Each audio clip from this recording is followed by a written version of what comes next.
strangers say hello to me. Tomorrow they names will be carved on the stone. We're going home, but I'm a terrible liar. Forgive me, that's not the art of betrayal. For the sake of the day, keep crying out. Swing the soul, swing the soul, swing the freaking soul down.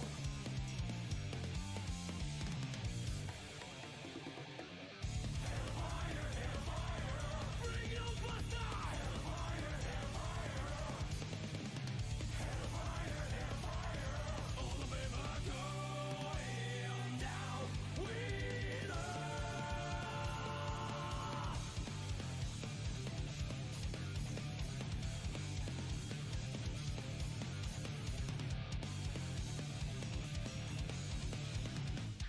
Those who dream of heaven. Those who dream of heaven never last very long. The running flash and dirty sky infect my wounds. We're going home alive, alive, alive. Forgive me, just get me out of this hell. Hello, B. Welcome. Hello, our loyal fans, and welcome to the stream. Hello, everyone. Shout out to Power from Chainsaw Man. Woo! Shout out to Gold Lewis Dickinson. What a man. Shout out to Updog. I'm gonna kill you. Shout out to. I'm gonna shove my fist up your dog. How are we already reaching the we all hate each other part of the partnership? True. I thought we all still liked each other. No, we I do. don't We like do. it, We It's do. the jokes. It's the humor and the jokes and the whatnot. We're just having goofs and gaffs and a laugh and a half. Mhm. Shout out to Kabeni's car. Yeah, shout out to Kabeni.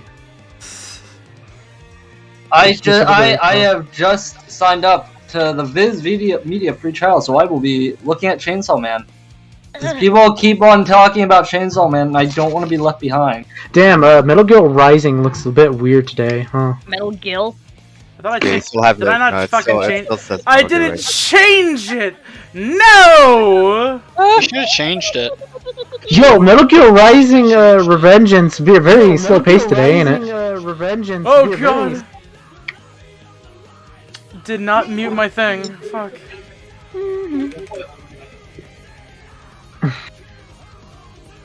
Listen. No! Roll roll! Don't forget to post the obligatory things as. What's the obligatory thing? Oh, femdom. Yeah, hashtag femdom.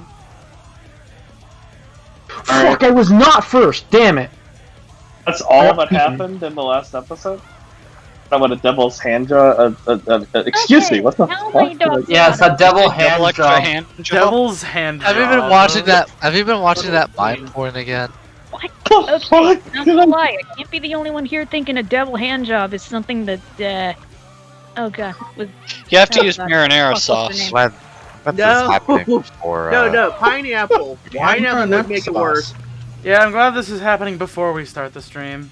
Hey, It's hey, like fun grape fact. Do you all know that I finished editing the entirety of episode 1? All I need to do is get Con, Bone, and whoever the fuck else into a session to re-record our thoughts of post episode 1, but that might be a little bit tricky, but fuck it. Okay. okay. It would I mean, we appear. won't be able to recreate that um, gold, but sure. Oh, that's why. This episode fucking gets Metal Gear because it wasn't working before. Okay, there we go. Cool. Game capture's working. Cool. Got Metal Geared. Okay. Metal Gear! So, Alright, let me if just we get all it up in the. remember- Let me just set it up in the Alright. local stream. So, if we all remember last time, we closed off right at the moment where everybody, or at least the adults, were going to ask Genji about Beatrice or anything else he knew about Beatrice on the island. And then Wait, I- Genji did a backflip and it was really cool. Wait, actually, Kaneko, if you remember the last session, could you catch up, Shelly? Well, we're just here now. A bunch of shit happened. Genji. A bunch of shit happened. Things happened. Maybe just go over the notes. Maybe just go over like the notes, and you Go might over the get an notes idea. or / watch the VOD, because like a lot had happened. So for the that, record, like- here's what happened. because Curie and a few other people had apparently seen Beatrice, naturally, the nature of someone who was allegedly Beatrice was a hot button topic during dinner. This eventually sort of spiraled out of control. They decided to just have all the kids go back over to the guest house while the adults talked about stuff. They talked about the concept of devil's proof, which is that you basically cannot prove something that you cannot show somebody physically. Like you can't show you can't say that the devil doesn't exist until you show somebody a devil, or you no, I'm fucking this up. You can't prove something Can't doesn't show exist if you can't see them. Yeah.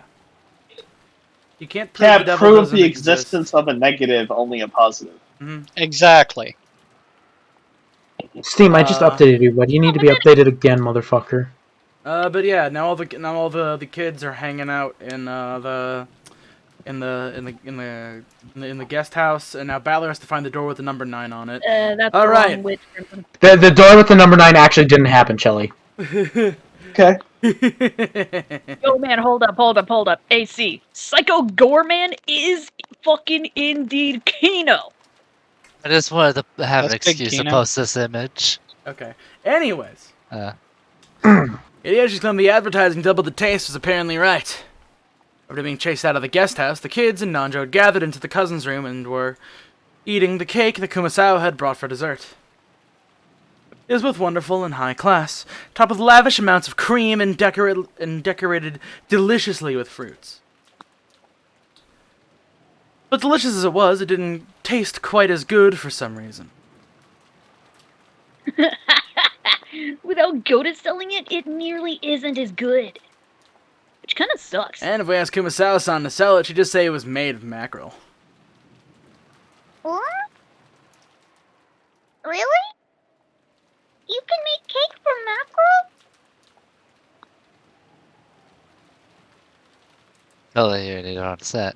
Girl, Shelly on the set. Gotcha. It was-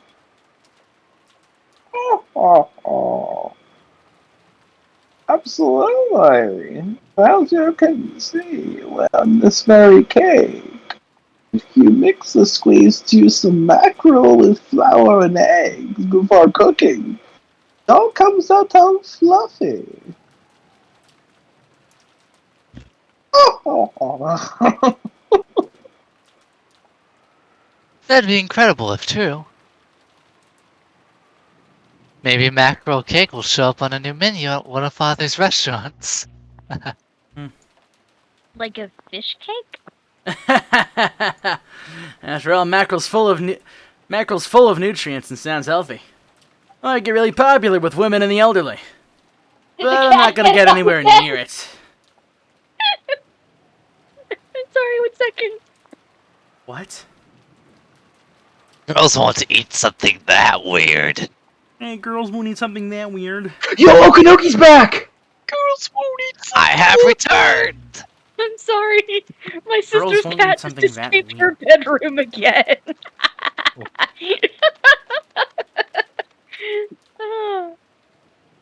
Oh my god, I love this house sometimes.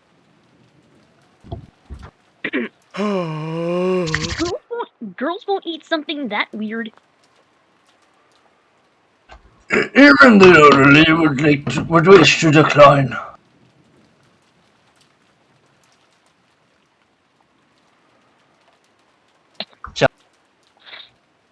Was muted. Yes, I was muted. I'm sorry.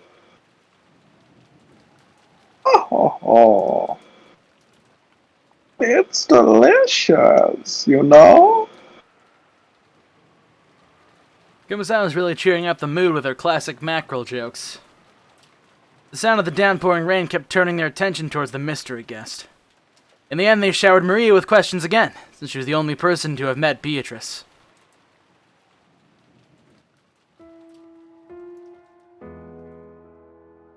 I can't believe it. She was actually telling the truth. Make it sound like though you never believed it. This Maria meets a witch business isn't news to you. Yeah. I thought it was just one of those fairy tales you'd expect from a dreamy kid that age. She exists. Huh. Beatrice exists. Every year when we come to the family conference, I meet her and we play together. That's right. Although Beatrice-sama doesn't usually show herself. I hear she sometimes unexpectedly appears before harmless people with clean hearts. Ho ho ho! Beatrice referred to the character in the fairy tale about the Rokkenjima witch. To keep Kinzo in a good mood, the family and servants acted as though they believed in the witch of his delusions. That's how Rokkenjima's fairy tale, or maybe ghost story, had come into being. To the family members who knew that backstory, the fairy tale of the Golden Witch wasn't to be taken too seriously. However, they were never able to say that out loud in front of Kinzo.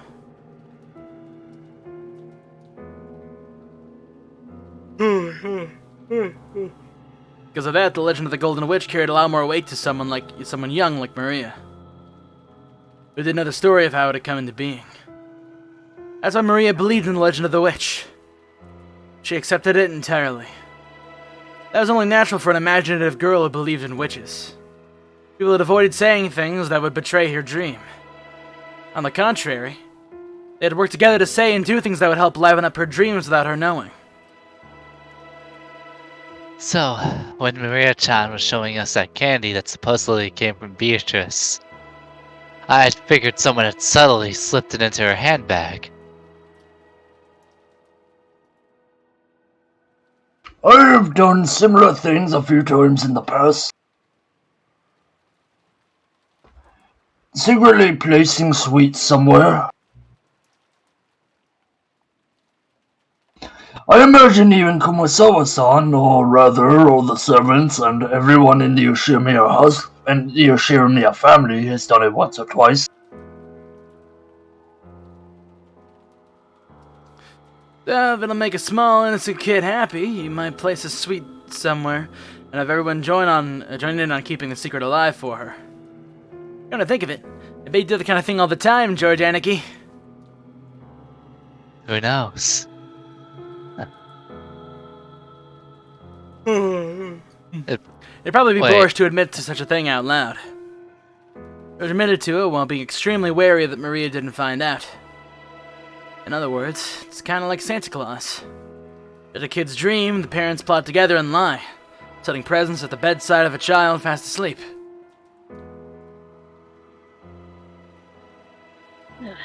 After all, you want to protect the kid's dreams, right? Obviously, I've known Santa doesn't exist for a long time now. But if there's no reason to wake up from a dream like that, I wish I could have believed it all my life. Because adults know. Wait. Ugh, I didn't have air in my mouth. Because adults know the world is filled with terrible things, they all want to at least protect the pure dreams of a child.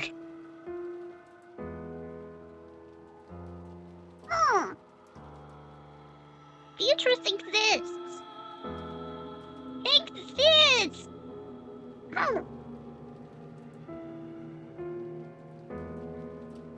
Chili. Really? You there? 1 second. Oh. As she does. Beatrice-sama does exist. Right.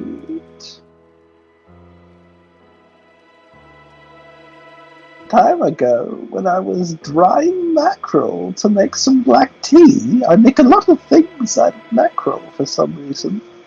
Suddenly. Oh, it basically goes something like that. Supposedly, at least. So, simply put, supposed to be supposed to be a witch that no one but Maria believed in. I wouldn't phrase it quite like that. The point isn't that we didn't believe. We were all trying to give her a chance to believe.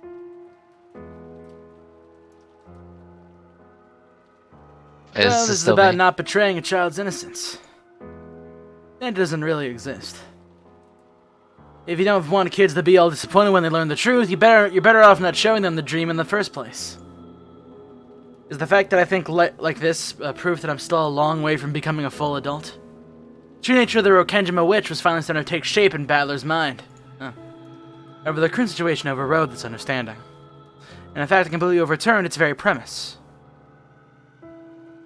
So, we thought we knew about what was going on. But in Beatrice-sama, the witch has actually appeared in reality. That it? And judging by how freaked out our parents were, looks like she wasn't an invited guest. That's starting to get pretty interesting. There's no reason for us to simply assume that a woman called Beatrice doesn't exist.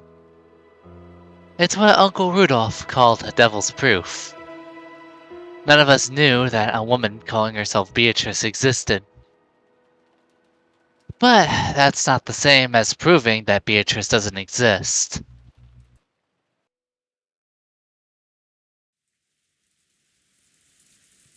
Dr. Nanjo, you've been friends with Grandfather for a long time, right?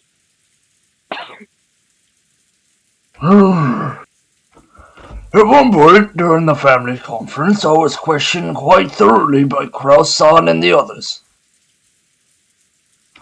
They wanted to know if long ago, Kinzo-san might have had a mistress called Beatrice, and an illegitimate child with her. I get it. Our parents have their heads full with the inheritance problem. So of course, if the daughter of a mistress like that showed up, it'd be troublesome for them. Kraus-san and the rest probably asked Genji-san about it first. However, Genji-san is an aide who's sworn loyalty to Kinzo-san, and is probably a friend more than something else. I didn't read the rest of it. Than myself. Kinzo-san than myself. I doubt he told them anything. So next, they went to ask me as an old friend of his. And? When all is said and done, Dr. Nanjo, did grandfather have a lover called Beatrice?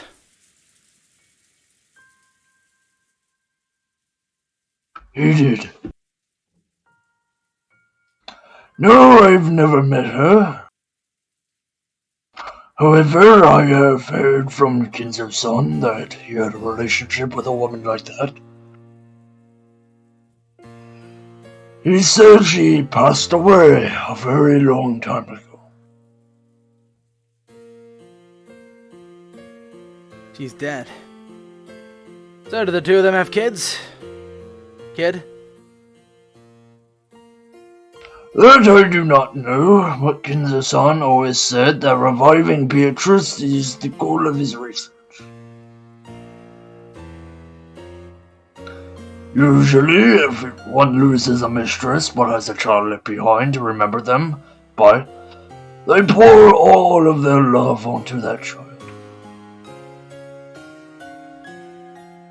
Therefore, we naturally assumed that there was no such child between Kinzo-san and Beatrice.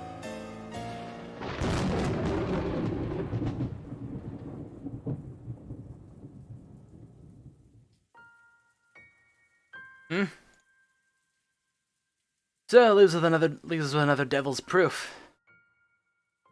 Yeah. It's impossible to prove that a child between him and a mistress didn't exist. So, now that this child has actually appeared, we have to assume she did exist after all. That's a bit of a rush argument. It's more realistic that someone caught wind of the trouble with the Ashira Ushiramiya family inheritance. Knew about grandfather's relationship with a mistress long ago, and impersonated her, trying to take a slice of the inheritance for themselves. Sure, it is realistic. But we can't deny the possibility that she really is an illegitimate child. One lived in isolation, forgotten by grandfather and who's returned for revenge. Right? Revenge? What do you mean? Sorry. Guys like me, guys just like to dramatize stuff to make it sound interesting. I've seen too many weird dramas. Normally they might have come off as a light joke. But the joke he had landed after an uninvited mystery guest calling herself Beatrice had marched in on the other day to the family conference, where the bloody arguments that the inheritance had become took center stage. There was no way Adler's joke would be welcomed with laughter. Though it was a really big help when Nandra laughed brightly to calm everybody down.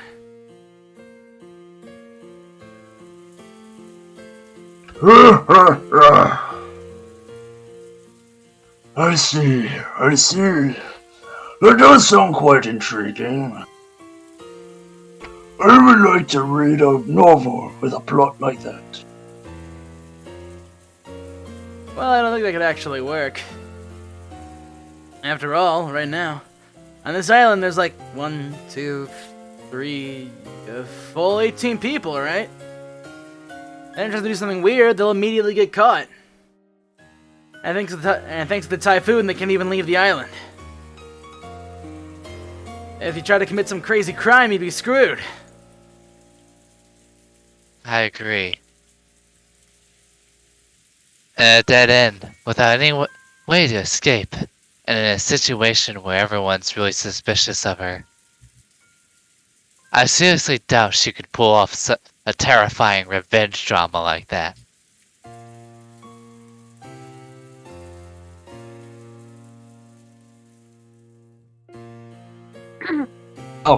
Probably not. In that case, it would be more realistic if she had come in secret without making her presence known. I simply cannot imagine someone appearing openly to take revenge outside of some historic trauma.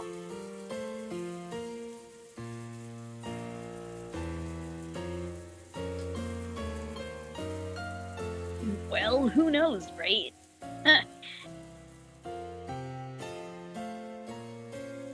Revenge is based on emotion, not logic.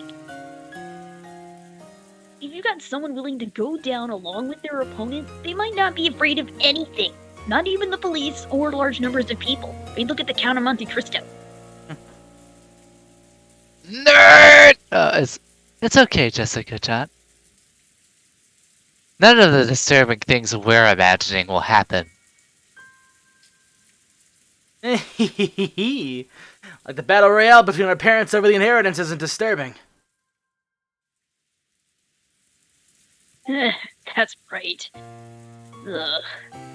Dad and Uncle Rudolph are pretty tough, and Ava's even trained in the martial arts.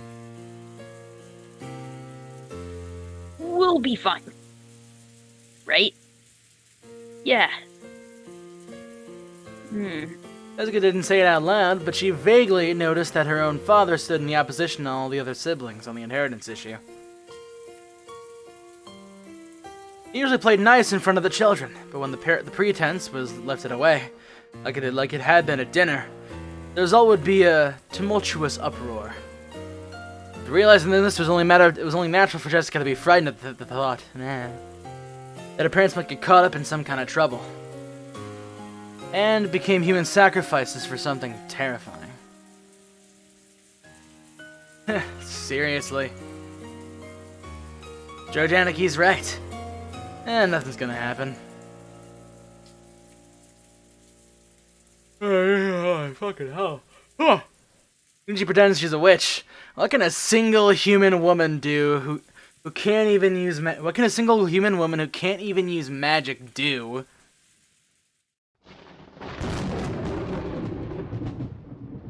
You ever heard of that trope? What is it? Invoking... fuck, what is it? God's wrath. Dramatic irony. Murphy's Law! That's it! It's Murphy's Law! Ah.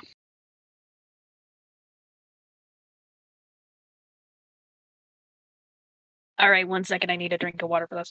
Okay, this is the... Alright.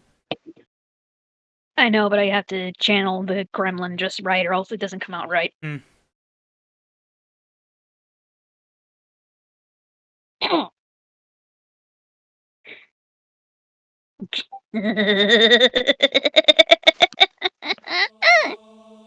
And the sudden creepy laugh made all of us jump. And when they realized that strange laugh was coming from Maria, they were shocked again. I see. So that's how you see it, Battler. What is? Don't laugh all creepy like that. You accept Beatrice's existence for now. At least you accept her as the 19th person and a guest. But that's alright. You don't accept that the 19th person, Beatrice, is a witch, right? Huh? Of all the crazy things to say. Of course that's what I think. Witches couldn't possibly exist. The possibility is that she's a human woman claiming to be a witch. Isn't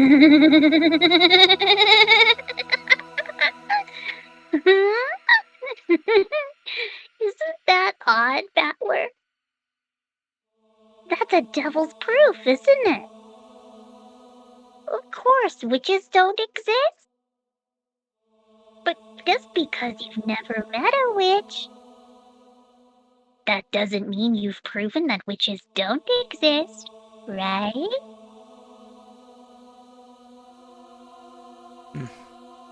That's right. And I'm wrong there. I can prove that witches don't exist. I can't prove. However, even if I can't prove it, I can claim it. I claim that witches don't exist. Why?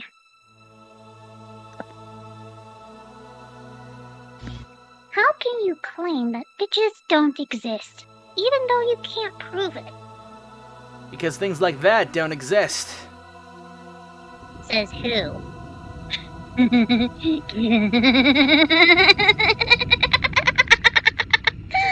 So, that's QED? You finished your proof without any evidence or basis? Now there's a typical case of the ignorant willfully ignoring the shallowness of their own knowledge. A reckless suspension of thought. No, Maria, while I'm at it, Santa doesn't exist either. No. Yeah, well, your mother doesn't exist anymore either, too. Hey! Does she still exists in this one? Witches don't. Santa's just not birth mother. Oh, witches, yeah, fuck. Maria, witches don't exist. And while we're at it, Santa doesn't exist either. Neither Is does this your Byakuya? Yes. Maybe. You know what? Fucking Sakura is here too. Oh man, this is really weird. We're in this mansion now. We aren't actually fucking doing this. There's only one way to resolve this, Maria. The witch's side needs to show some proof themselves. It's a devil's proof again. Bring a devil. We can all end this right now. In this case, we can just get this woman calling herself Beatrice. Display some wonderful, magnificent magic like the twinkling stars. All she has to do is show us something that's impossible for humans, right?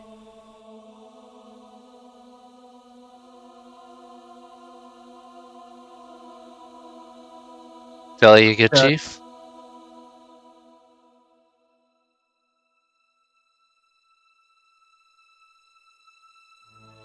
Shall we? Alright, AC, Shall we? you're good to go. Just do it. Oh, come now, you two. Ooh, please settle down. Kuma-san knows the atmosphere between them was getting worse and worse and tried to calm him down. It seemed as though Battler quickly realized that he wasn't acting like an adult. Maria's expression didn't loosen. She left creepily. She kept staring at Battler. Sorry, I had a mouthful of pretzels. Oh, sorry. That's alright. Understandable. You caught it too, Maria. Let's get back in a good mood, okay? Let's talk about cake. I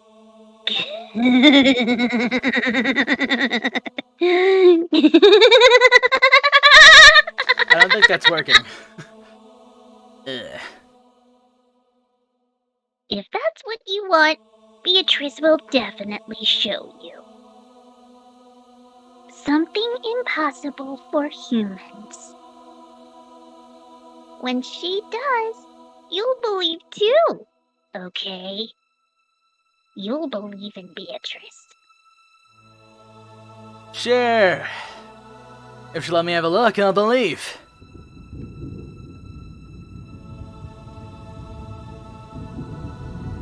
It's a chess debate between the witch and you, Battler. If you get checkmated, you'll believe in the witch. Oh. I like the way you put that. The witch shows her magic. My king is put in the check. Also, since this was put in, I didn't notice. That's why your dad doesn't exist either. That's pretty fucking good. Jesus. You got him. Damn! I quibble, saying it'll be possible to reproduce her feats using measures even a human could take, and my king escapes. Failing to do that would be checkmate. So that's a pretty good analogy. Battler. In chess, you and your opponent have pieces that move in the same way. So you can predict your opponent's moves. But you know what? What you aren't expecting is that your opponent's pieces might be able to move in ways far stranger than yours. You've simply assumed that, since witches must not exist, the movements of Beatrice's pieces will obviously be the same as your own.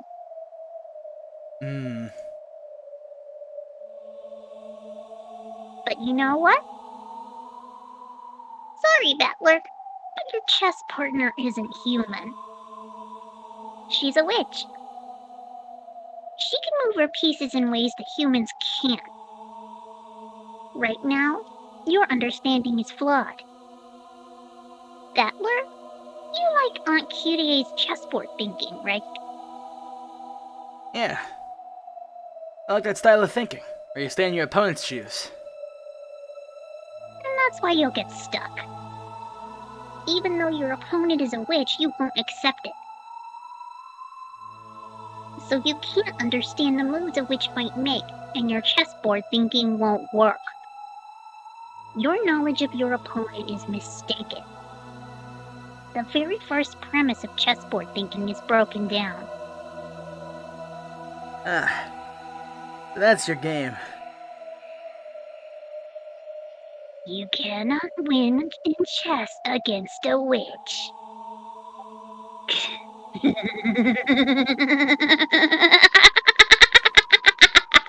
Sonata.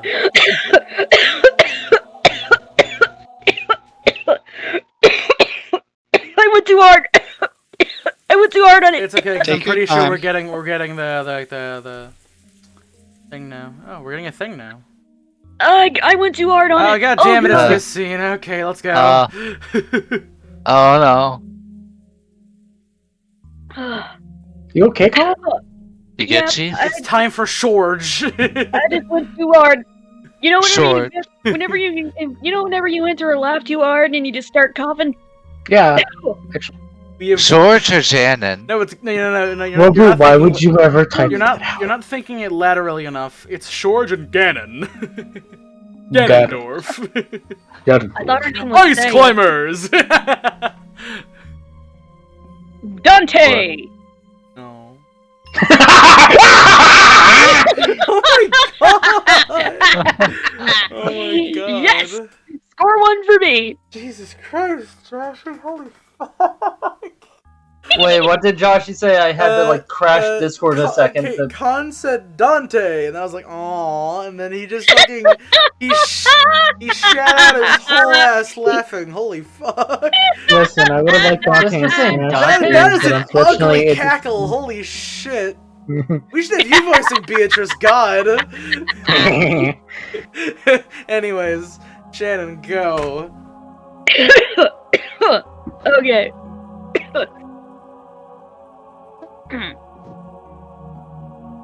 I don't know what happened after that. We servants were strictly ordered not to approach the dining room. I see. So, Shannon, have you ever met this person called Beatrice before?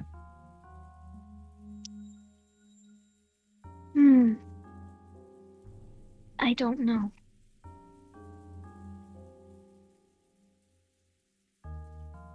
That was a slightly odd way to say it. It didn't quite sound as if she was saying her memory was hazy. For us servants, Beatrice-sama is a second master of this mansion. Some people say we've spread that rumor because of the master's influence. But even when I just started working here, the story of Beatrice-sama was already being whispered of. I've heard about it before. If you don't show her respect, you'll get cursed, and at least one servant actually did meet with an accident, right? Yes.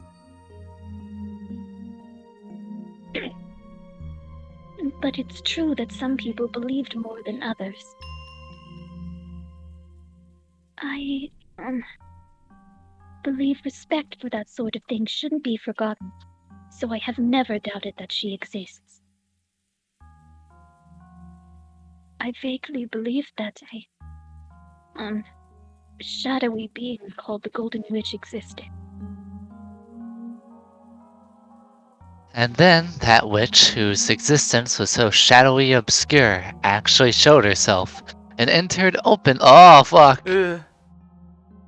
And entered openly through the entrance hall. Is that what happened? I don't know.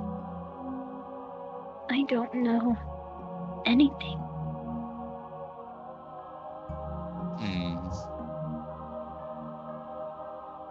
When you brought her dinner, did you talk about anything?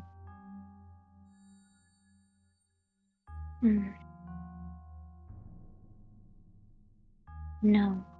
Nothing. Nothing at all. I see.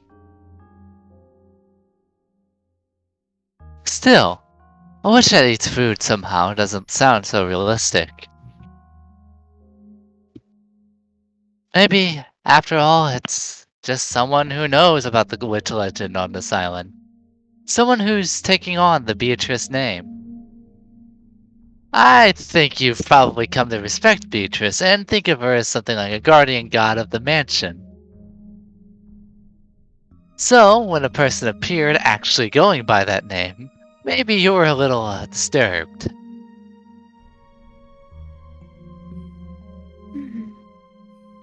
That's right.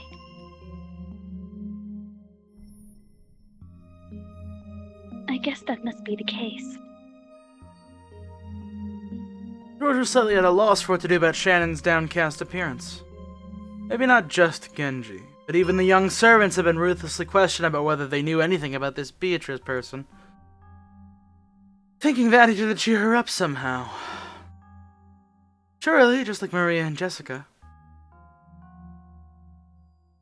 Shannon wasn't able to fully hide the agitation caused by a sudden visit of this person, calling herself the Golden Witch. He'd been so sure that was the case. But George probably had no way of looking into Shannon's heart. Shannon was bitter and sad. The door to the Golden Land would be opened.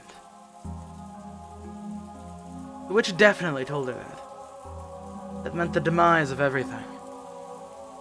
Even if she kept the ring from George, they would never be married now. No, in the first place.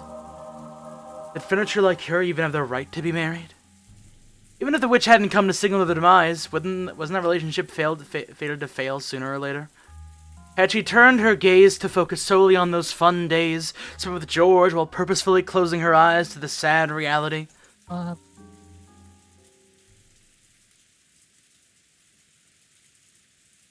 What's wrong? Oh. You really haven't looked well for a while now.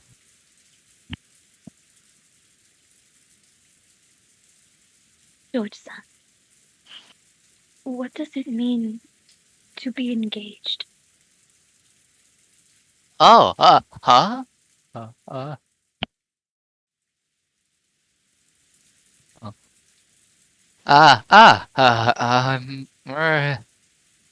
it means making a promise to marry. But I think that in a sense that it means the same thing as marriage. To be honest, I want to take you home as my wife right away. But right now I'm in the middle of training and I'm still a long way from having the capacity to create my own castle. That's why I wanted to take you home with me, with my head held high, only after I've become a full adult. I'm not talking about the distant future. I just want you to wait for a short 3 years. Why is it always 3 years? But that doesn't mean I want to lie about my feelings for another 3 years. So I decided to give you an engagement ring. That might be a shameful reason as a man. Maybe it's shameful to get engaged because I want you to wait, since I can't support my work and a wife at the same time yet. But I will definitely.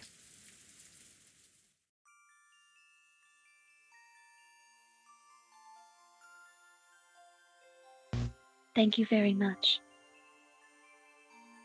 I understand that to you, George-san, an engagement ring means something different than one of many presents you'd give to a lover. Of course it's different. An engagement ring isn't a simple accessory. It's an oath between lovers, a noble promise left in the form of a ring.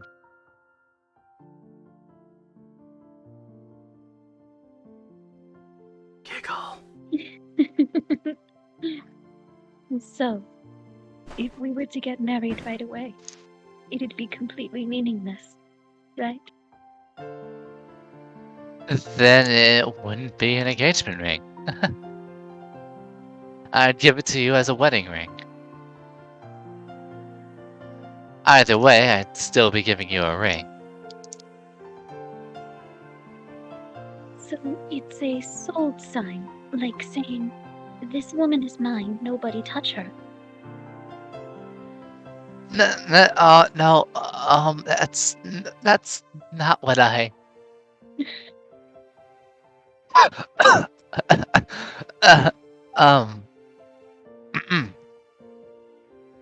George knew that he was weak by nature. And even captivated by Shannon and had sworn to become an excellent man, he had also sworn to throw away the weak part of himself.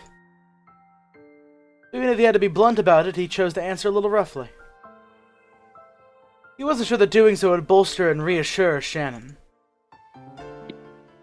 Dun dun dun.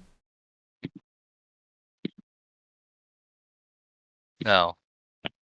That may be true. Sayo. I'll make you my wife. I won't give you to anyone else. I'll make you mine alone.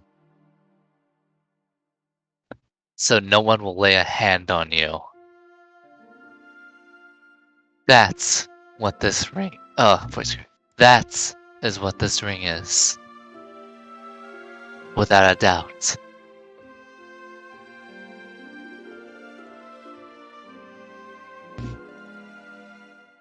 Thank you very much, George-san. I'm truly happy. Then George-san.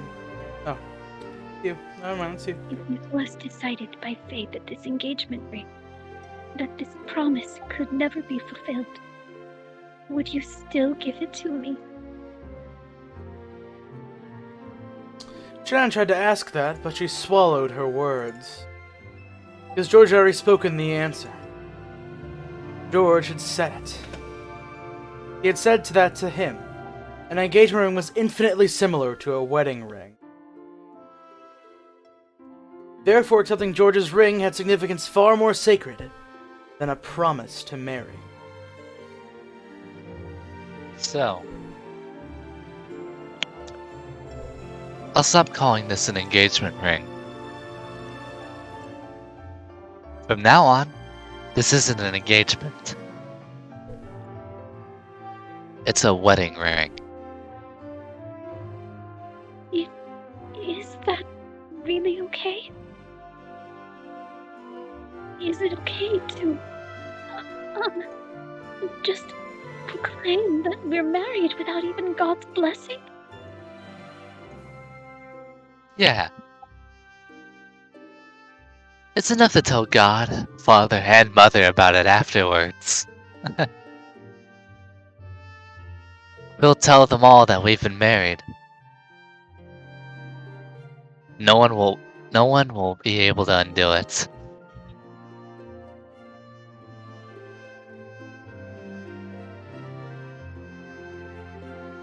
George-san. Not saying this because of a momentary emotion. I'm not just looking at how you are now. I'm looking at the you of tomorrow, of the next day. I'm even gazing at you now, as you'll be in old age. In the future, as I say this.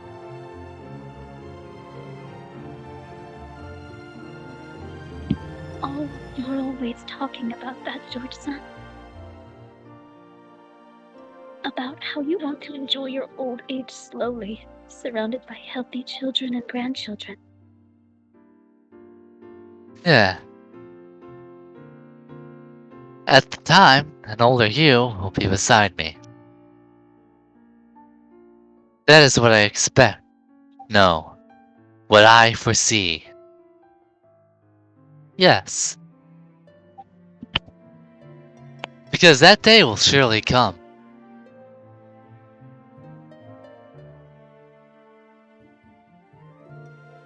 Will it surely come? Is it okay for me to believe? Yes. Surely. Definitely. And this ring proves it without words.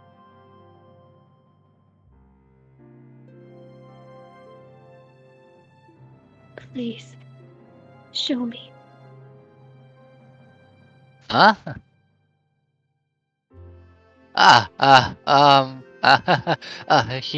Here it is. George, thinking he was being told to show her the ring, hurriedly took out the ring box. Even though he practiced so much, he hadn't been able to do it cool. But Shannon wasn't looking at that. In her straight and direct gaze were vague tears and a smile. She focused her eyes on George's eyes. No. On something she could see beyond his eyes. Show me. Show me. That future. Yeah. I'll show you. Surely. I promise it. And not just until old age. After we die too. Even when we become spirits, we'll always always be together. Shannon wiped away her tears and took the ring box. Inside was a diamond ring worthy of blessing the two of them. There was a line that he practiced over and over again inside of his head. I want you to put this ring on, whichever finger you like, and have that be your answer. So, by tomorrow morning.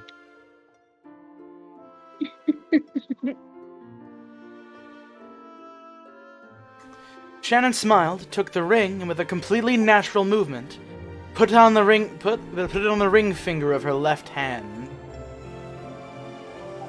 It really had looked like such a natural, ordinary movement. And for a while, George was stunned.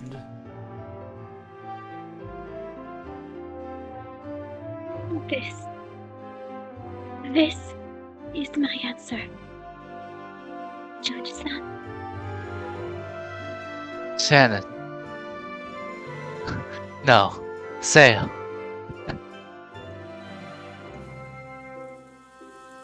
Even if we become spirits, we'll always, always be together. George-san.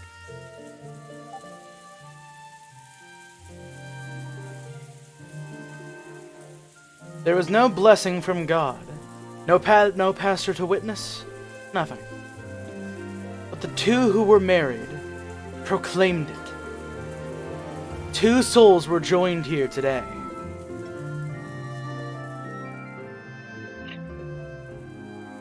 That was fucking tender. Didn't even update the sprite to have the ring on her finger.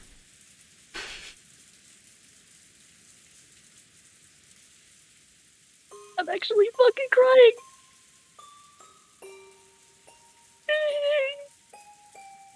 Oh, 1 sec. That was very cute. 1 sec, I need a millisecond. Alright. I'm actually fucking crying from that. Oh my god. Also, fuck you, Zez. Where? Stop pointing out my grammatical errors. Grammatical. Fuck. Grumlateral. Gremliminal. Alright. What's with the picture with the... The mime? Don't worry about that. Don't worry about it. I'll explain that later. Oh, right, it's a mime. I'll explain Oh, it is to that you. what that is? I, as canon, have decided to cut in here and start progressing the story. Nason, you're a fool. Is that so? Even though you're furniture. Even though you're furniture. I'm not furniture. Not anymore. Liar! Ooh. Why are you fooling yourself? Even though you know you can never become a human. Even though you know you can't become human unless you go to the Golden Land. Knowing that, why did you abandon the promise that would let you go there? Oh, right. By accepting the ring, that promise with Beatrice-sama comes to nothing, doesn't it? I'm sorry. From now on, I, you, George-sama, and the Master, and everyone else, are under the same conditions. 13 people will be sacrificed. Only 5 people will be invited to the Golden Land. And you? Rejected one of those places yourself. That's odd. It looks like you're the one with regrets, Canon-kun. You're the one with regrets, aren't you, Nason? You got engaged, right? even though you knew it was a fate that would never be fulfilled. Yes. I promised that we would always be together for eternity. So you know what? In that instant, our eternity was completed. Even if we become sacrifices, it's already completed. So, it's okay.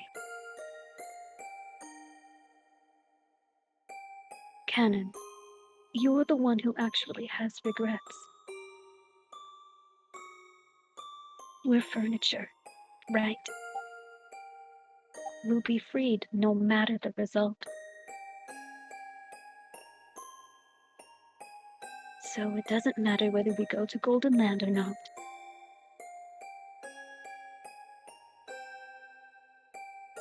And yet, you're still set on going there. You want to become human no matter what, right? Why? Because I want to become human. I've had enough of being furniture. What? I'm sorry, I've had enough of being furniture. This is a That's tender a moment. serious moment. Tender moment. I know, I'm sorry. Oh. I was also just looking over because I read Bones' comment. What? The thing about if you want to be human, maybe you should have gotten some bitches on your dick sofa. Guys, this is my moment! Okay, yeah, this is a moment. If you guys can complain about me making a dumb joke during an important scene, then you aren't allowed to do this to fucking Joshy during his scenes. I'm having a scene. That's fair. Yeah, sorry. Please, I know furniture sounds really funny, but just please It be wasn't quiet. that, it was the dick sofa comment. Was The it? post is Okay, sorry. cringe. I will remember this. Sorry about that. I deeply apologize. It's fine, let's just hit it. Why? I wanted to fall in love too. Tears were coming from Cannon's eyes. And he howled. I liked Milady. And after seeing Milady that day, I started liking her even more. And when I heard Milady also liked me, I was really happy. Furniture. I can't accept Milady's feelings. Oh my god, I'm a shitbag. You're wrong. We may be furniture. We may be less than human. But that doesn't mean we aren't qualified to love. I thought that if these feelings wouldn't ever come to anything, I'd be better off not having them. I just decided that eventually I'd disappear and that it would definitely hurt her. No, that's wrong. I was just frightened. I was just afraid, thinking that any love that couldn't be eternal was best avoided. Even though their lives last only a few weeks, cicadas fall in love and then vanish. But you'll never find a cicada that refused to fall in love simply because it ended in a few weeks. Oh, that was stupid, I'm sorry. Seeing that Cannon was still muttering his regrets. But by now it was all jumbled up with his sobs. Which is detestable. Why did she plant me with these feelings in me? If only she hadn't pulled that bizarre prank, I wouldn't have paid Milady any notice. Beaton-sama is detestable. To make you cry bitter tears, she played games with your fate. But I don't think things went as the witch expected.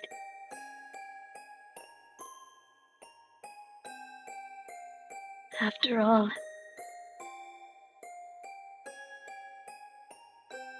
knowing love isn't a regret that ties you to life. It's the destination we're supposed to reach in our journey through life.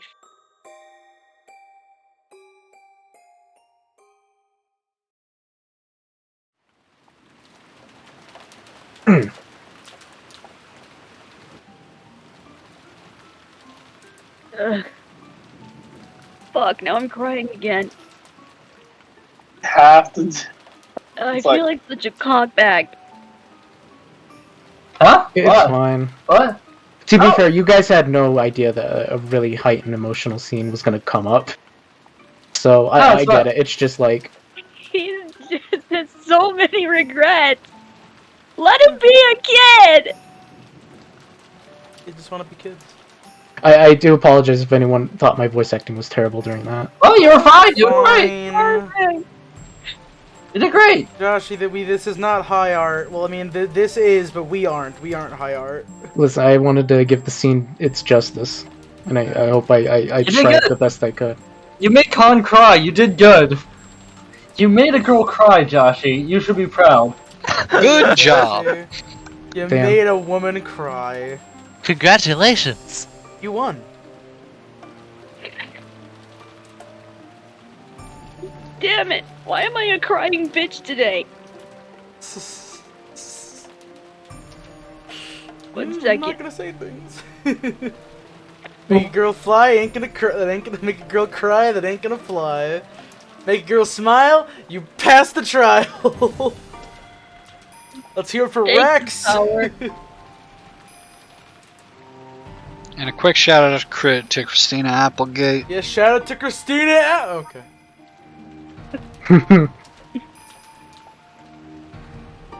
Okay, I think I'm good now.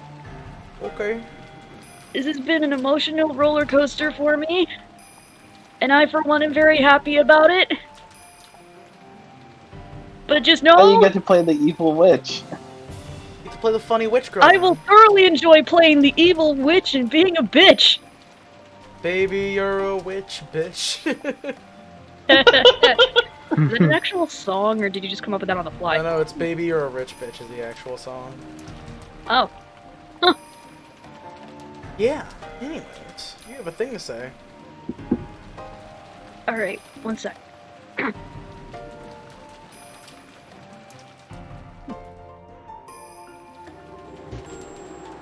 Well now, Cannon. The promise you worked so hard for has now come to nothing.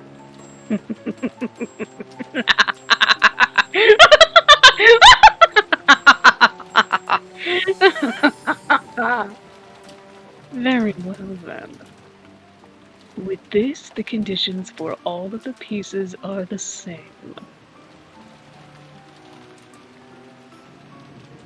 There are 18 pieces.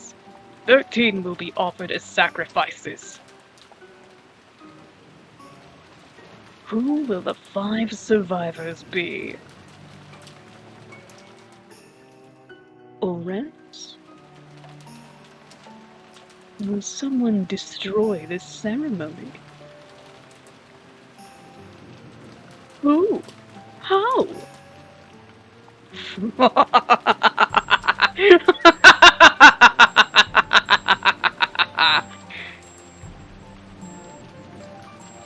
This isn't a chess problem.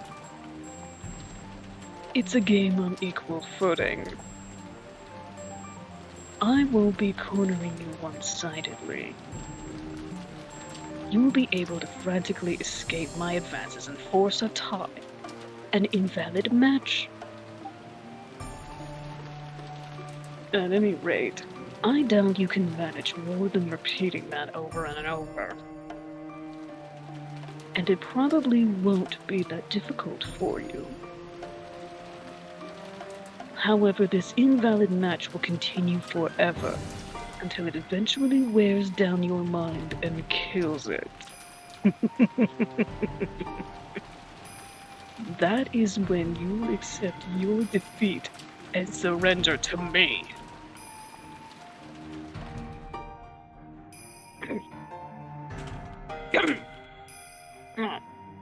One second.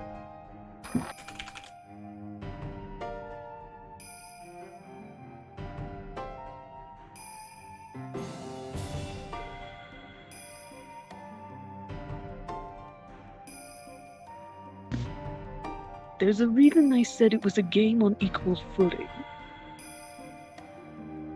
That's because rules for my loss have also been established.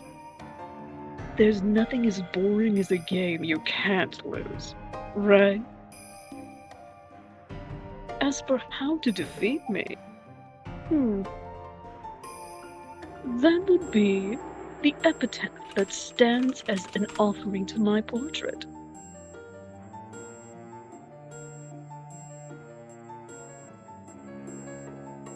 It's both the way to open the door to the Golden Land and the key to destroying my ceremony.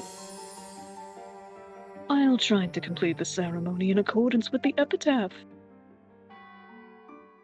You'll try to solve the riddle of the epitaph, destroy the ceremony, and overthrow me. Solve the riddle hidden in the epitaph and expose the location of the vast sum of gold I gave Kinzo. What result will this game show us? I'm expecting a good fight, okay? Entertain me. Ushiro Miyabatora! Yeah, she said it. There we go. There we go. So was that good, or That's was very that good. funny? Yes. Hey, look at this new place we haven't been to yet. What the fuck? Holy shit, it's a church!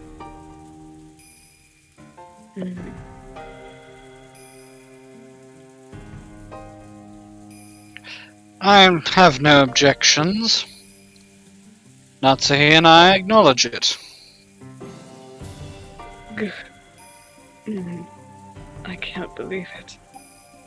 And I don't want to. But this is the truth, isn't it? Natsuhi, choose your words more carefully. She's this family's most honored guest. I also acknowledge it. Can't argue back. Yes. I acknowledge it. I have absolutely no complaints. I can't believe you, actually. You have my honest respect. Ugh. Me too. Incredible.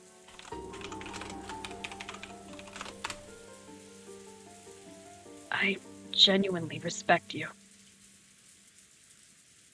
So I have to acknowledge it. I acknowledge it too. I still can't believe it. Still, what can I do? You've proven devils. It's your victory.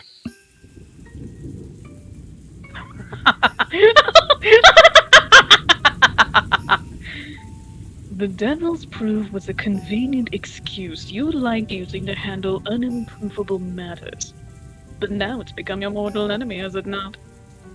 Don't torture me, mighty witch.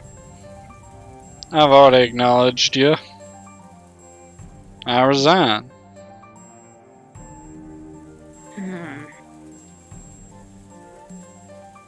Kyrie, sweetie, Snow White, do you still have objections? I must have everyone in agreement. If you alone will not acknowledge my existence. As the witch laughed boldly, the siblings started getting frantic. They were afraid of displeasing the witch. Kyrie lightly closed her eyes and, after keeping silent for a while, opened her mouth. My apologies. I resigned. Only Kyrie had faced the witch with stern eyes until the end. However, this has only resulted in her refusing to accept the truth for a short time. The truth, the being that was before her eyes, couldn't be denied. Devils had already been proven.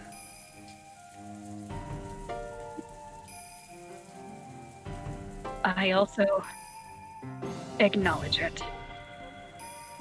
You are Beatrice, the Ushiramiya family alchemist, and a user of great magic. I must acknowledge the fact that you are a witch.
Let the game begin. Showtime. Second day. October 5th, 1986.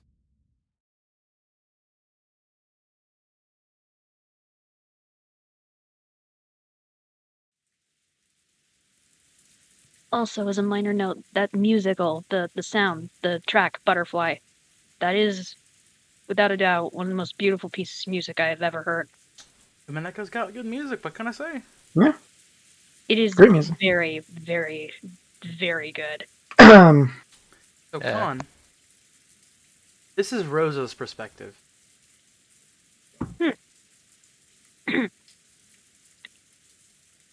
What is that sound that always fills my ears? Is it the sound of the rain? Sound of a waterfall? Or could it be radio static? If not, I want it to be the sound of blood flowing through my body. I want it to be the sound of the blood circulating through me, telling me that I am still alive. Oh, oh, No, I was a little ahead of it. What I was a little ahead. It was I was a Kinzo the little whole ahead. Kinzo. Oh, What is fuck! that of the water that always fills my ears? It's out of the rain. It's out of a waterfall. Or could it be radio static? If not, I want to be the sound of blood flowing through my body. I want to be the sound of the blood circulating throughout me, telling me that I am still alive. Oh, damn. Is it morning? Light entering through a crack on the curtain was faint. It at least told him that dawn had broken. Kinzo, still in the position he'd been in when he woke up, still sitting in a chair and looking up at the ceiling, felt the blood slowly travel throughout his body. And by the clock, it was the early morning, 6 a.m. on the dot. No matter how tired he was, no matter how deeply he slept, he always woke up at exactly this time, as though he had measured it with an hourglass. He didn't think of this as something to boast about, but he told himself that, as long as he could still manage this, his health couldn't be that bad. Morning has come, which means... It would appear I've avoided becoming one of the first sacrifices. Was I merely lucky when the roulette was spun? Is it the fruit of my efforts? How irritating that I cannot tell the difference. But I mustn't be bothered by such trivialities. He was struck by a faint desire to see beyond the study door. After all, you might find the trace of someone's vain struggle to break through the door. A sign that he tried to select him as one of the first 6 sacrifices. Humans are cheap creatures. Everything is ultimately decided by God. When humans are given good fortune, they arrogantly feel it was due to their own abilities. That was why he wanted to check whether there was a wretched mark on the door. The very desire was human. And that's why Kinzo did not check. He often rejects desires that come to him because he was human. By doing that, he could be immersed in the feeling of sufficiency, as though he himself had become a being that surpassed humans. He recognized human desires for what they were, and guarded against them. Things that humans would want to do, he resisted. The eccentricity and rebellious nature he had surely given him a rare genius, making it possible for him to succeed in his exploits as he revived the Ashurmia family in a single generation. Well then, Beatrice. What were the 6 pieces you took? And what will your next move be? Entertain me! My defense is perfect. I will not shame myself like last time.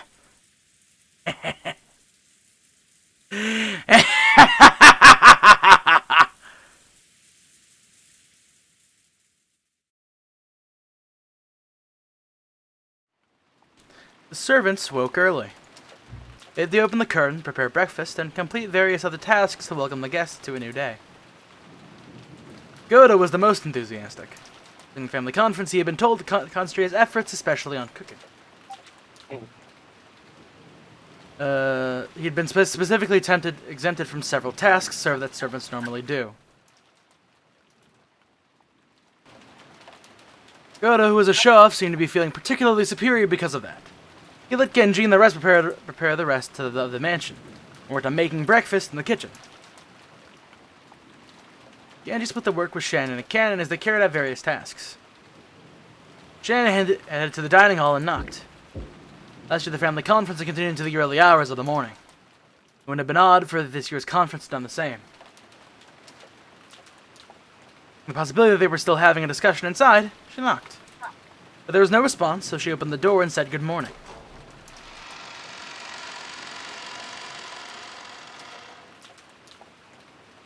Good morning.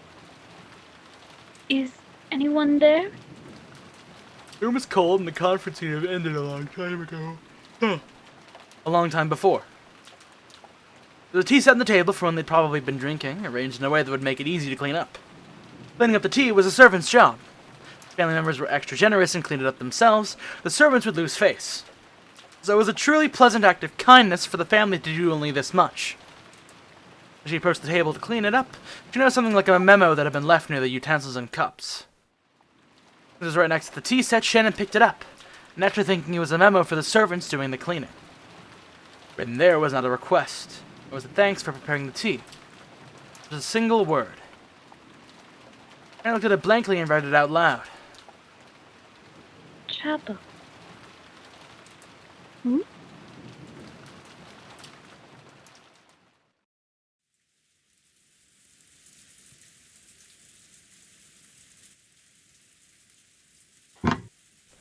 Small sound kept repeating over and over. Well, the sound would have been too trivial to be worth caring about. Okay, now this is Rosa. If only I could stop hearing it soon, I could go back to sleep right away. She thought vaguely. But no matter how much time passed, the sound did not end. Repeated over and over. Shut up. Who is it? Banging on the door this whole time. As soon as she realized that, she woke up. Someone was knocking. Then she noticed that it wasn't just a knock, but a voice as well.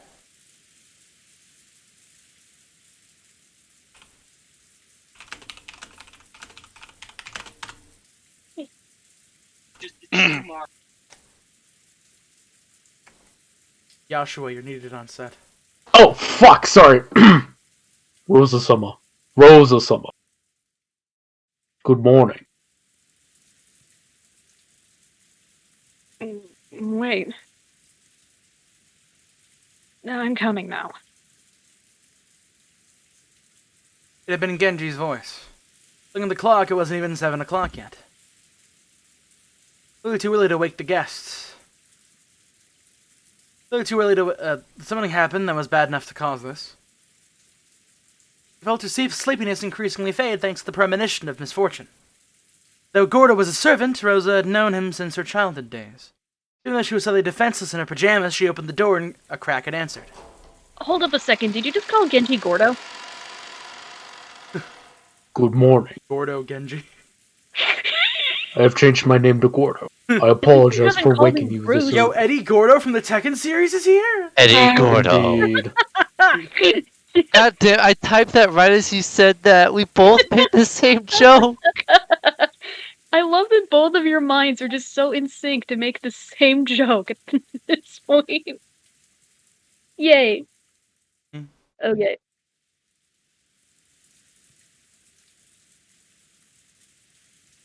Did something happen? Yes. Actually, at the chapel.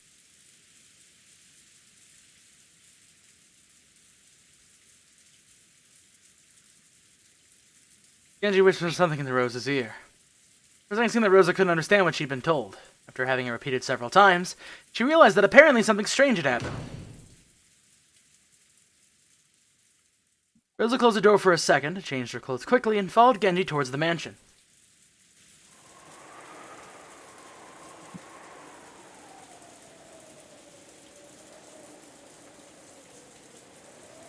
The chapel requires some explanation.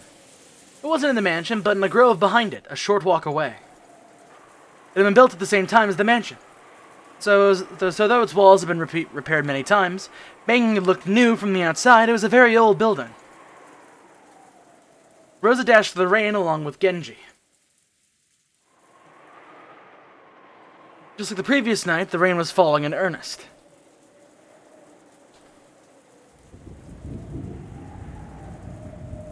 Eventually the chapel came into sight from beyond a thin grove. Ooh. Looking from the outside, it seemed a place of dazzling beauty, where a pair of young lovers might want to get married.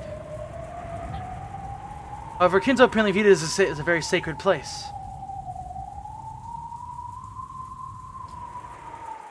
So, Rosa and her siblings had been given strict instructions not to approach it unnecessarily. Though they were all grown up now, approaching the chapel for any reason would still make them feel very guilty. And also afraid, as if their father might get angry and hit them in the face. The servant silhouettes could be seen in front of the chapel entrance. Yoda, Shannon, and Cannon. But that all the servants in the morning shift had gathered. A short while ago, Genji had spoken to Rosa, telling her what the situation was. However, without laying eyes on it directly, she definitely hadn't been able to understand. Probably the same for all the servants gathered here as well. Without seeing it with their own eyes, they wouldn't have been able to understand what was going on.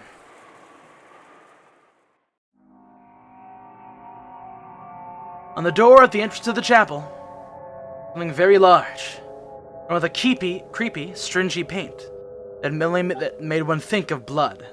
Something like a creepy magic circle.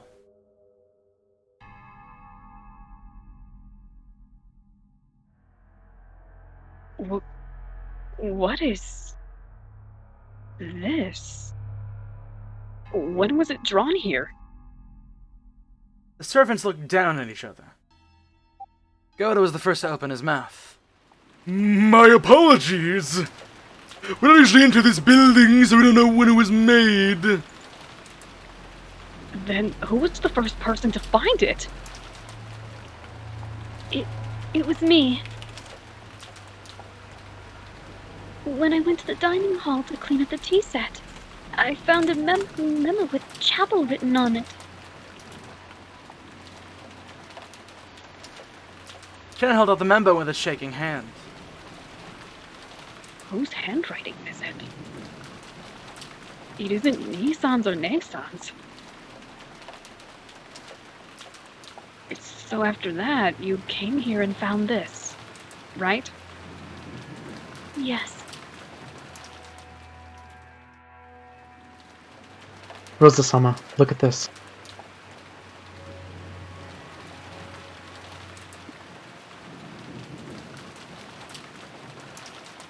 What? Happy Halloween for... What? Cannon pointed out a single line of English written below the creepy magic circle. Until it had been pointed out to her, she thought it was just another part of the magic circle. There, the following words are written in English. Happy Halloween for Maria. Happy Halloween.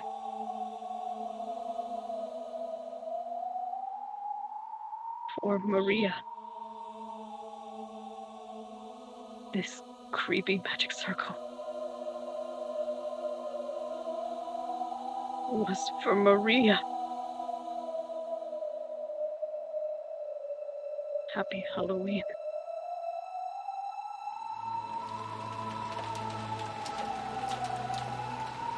Yesterday, only one person had said, oh, that's you, yeah, go. Only one person had said Happy Halloween to Maria. Key phrase matched. It was the Golden Witch, Beatrice.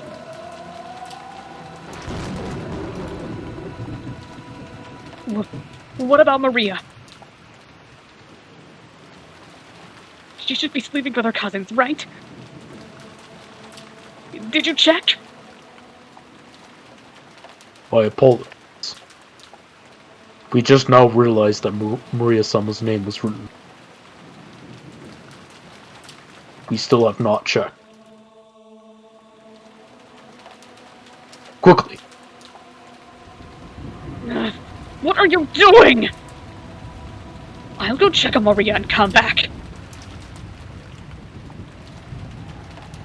Tell Kraus and Nissan and the rest too. After that, follow their instructions to the goddamn letter.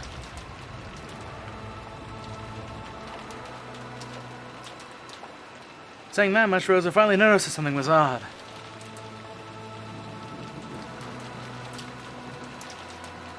Her own rank in the family conference was the lowest of the four siblings.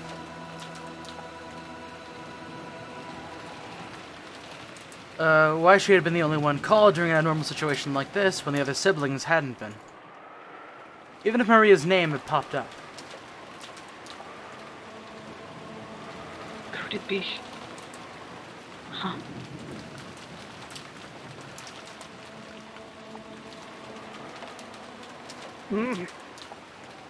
What?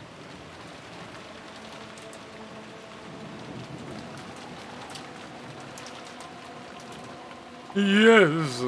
Got to contact Crow-sama, but we couldn't find him. And Madam was not in her room.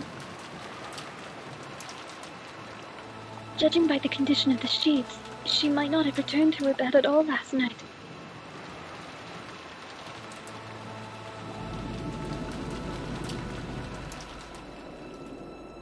Rosa felt something creepy crawling slowly up her back.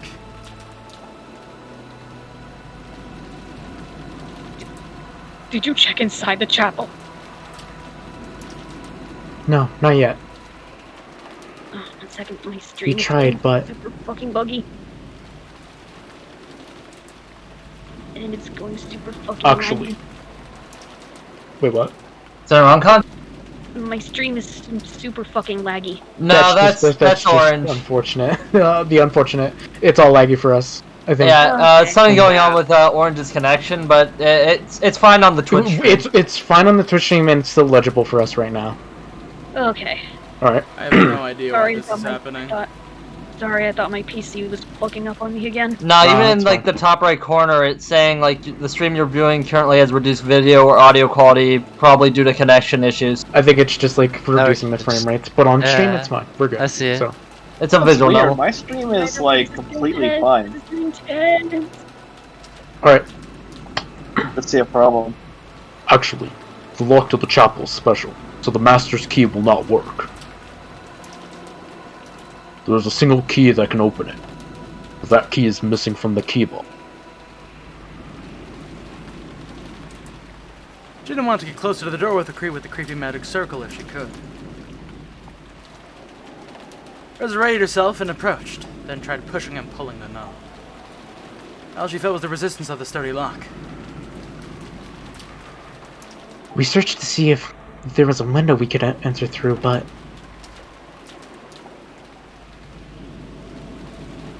I think we'd have to break one of the windows if we wanted to check inside.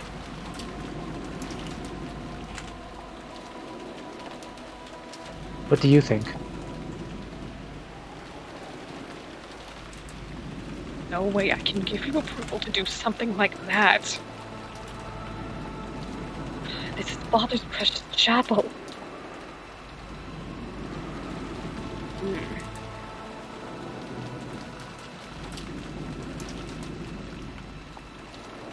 At that time, events of the previous day swirled around in the back of Rosa's mind. That's right. When I met that witch in the rose garden, didn't she hand Maria an envelope?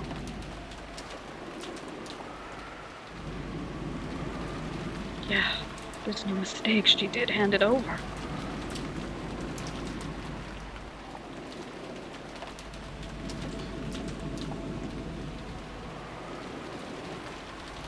When Maria tried to open it, the witch told her not to do it yet. And then she surely said, "The time to open that will come soon." Rosa was sure. There could be no mistake. The envelope Maria had received was...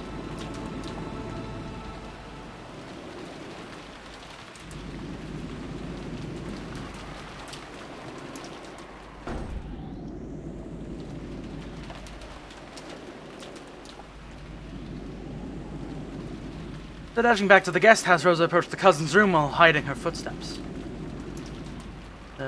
Softly opened the door and peered inside. From the inside, she could hear the healthy snores typical of young people. There were 4 children, and Maria was there.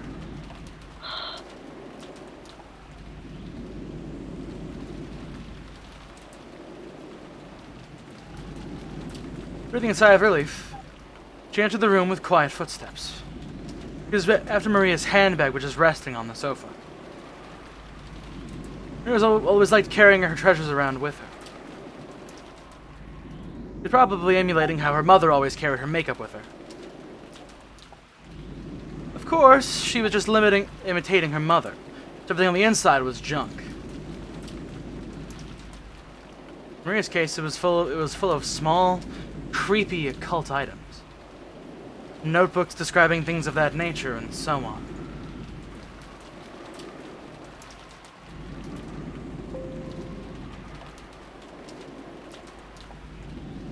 Notebooks scrim things of that nature, and so on.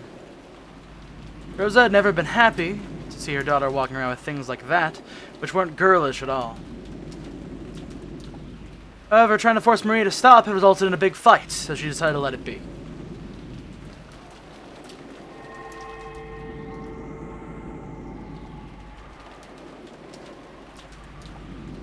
Here. This is it. A Western envelope with the crest of a gold eagle. She took it out of the bag. She realized there was a heavy, vaguely cylindrical object inside. You could tell by its feel and weight. There was no doubt. This was a key.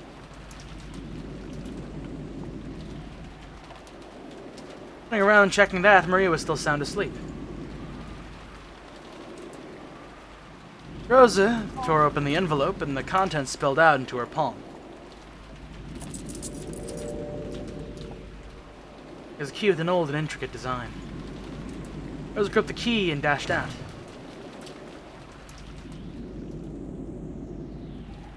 Riley seemed to have noticed the sound, but after grumbling and turning over in his sleep, he started snoring again.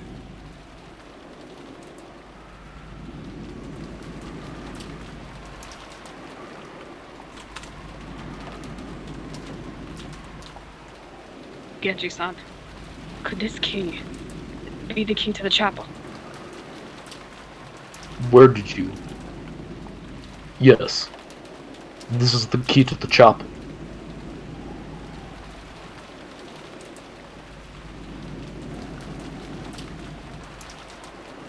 Rosa pushed the creepy magic circle once again and put the key in the keyhole. There was a strong resistance. After it rested for a short while, it stopped resisting with a clunk. Then, squeaking with a noise that hurt one's ears, slowly began to open.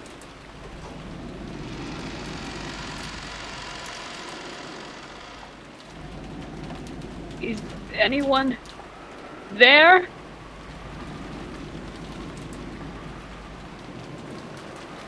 Her voice reverberated through the massive room. Of course, there was no answer.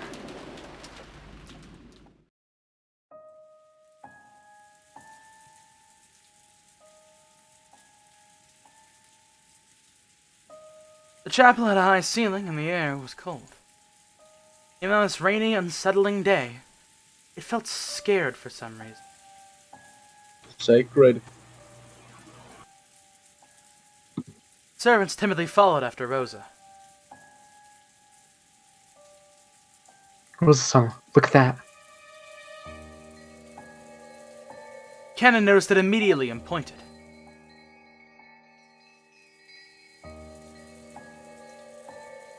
Over there was the altar. In the place that would normally have a pastor preaching of God's love, there was a table that shouldn't have been there.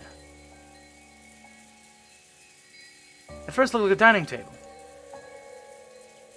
There actually were gorgeous plates and utensils placed there, like a child's birthday party or something. Upon closer inspection, the surrounding area had been decorated with pumpkins and black and orange ribbons. They were probably Halloween decorations. There were people seated at the table. 3 people on each side facing each other, seated in chairs. They could be recognized at a glance. Kraus and his wife, Eva and her husband, and Rudolph and his wife. If you wanted to be sure, you'd still have to go even closer and check.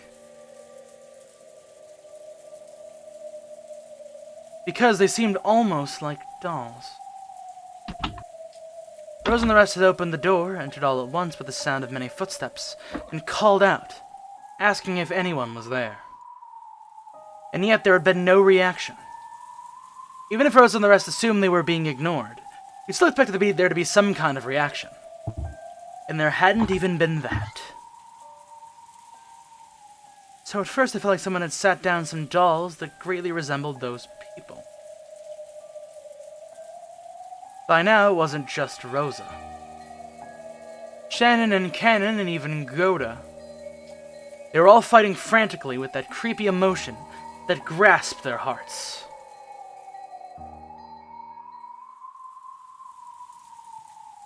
Nissan? Nissan? As she walked towards the altar, she called out again, but there was still no reaction. Yes, by now, Rosa was sure of it. She was sure these weren't dolls, but the people themselves.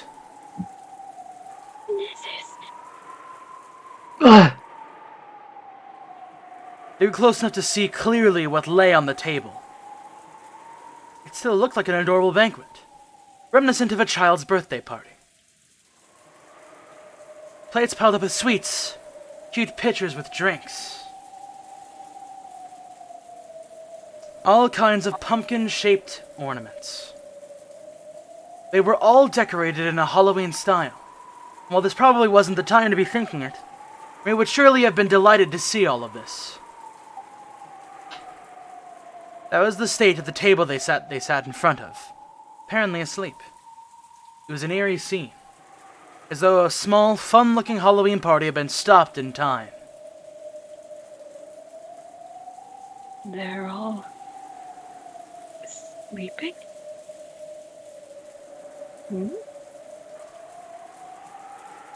When she approached even closer to them, she realized that there were snacks scattered all over the floor. Candies, cookies, sodas, and chocolates, all with heavily fantasy-themed packaging. They all scattered across a carpet covered with blackberry and cranberry jam.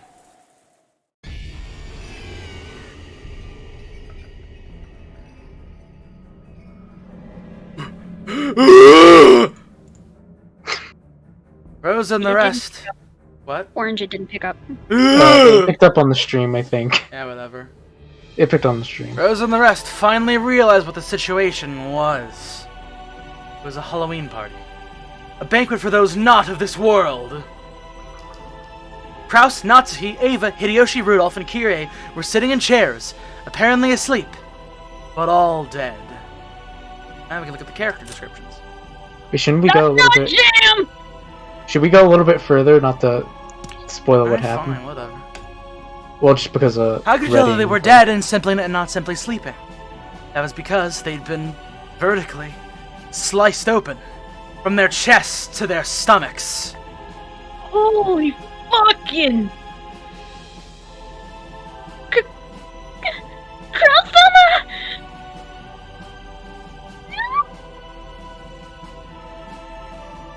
How cruel!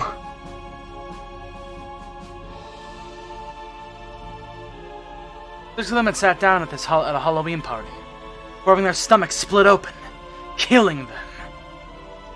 And the jam covering the floor must be what overflowed from their stomachs once they stuffed themselves completely, right? That's No! not jam, yo!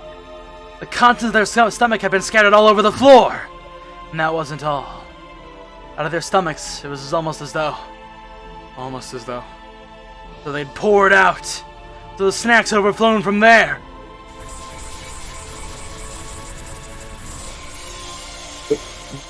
Candies and cookies, sodas and chocolates had poured out stained with blood and scattered across the floor.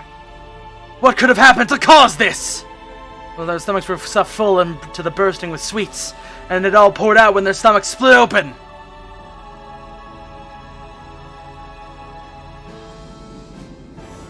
Rose remembered a certain shocking meal.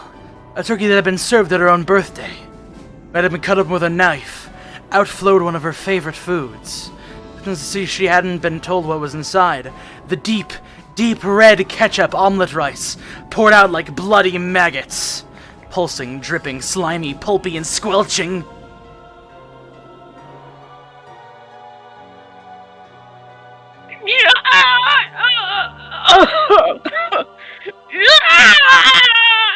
The trauma of her youth was revived.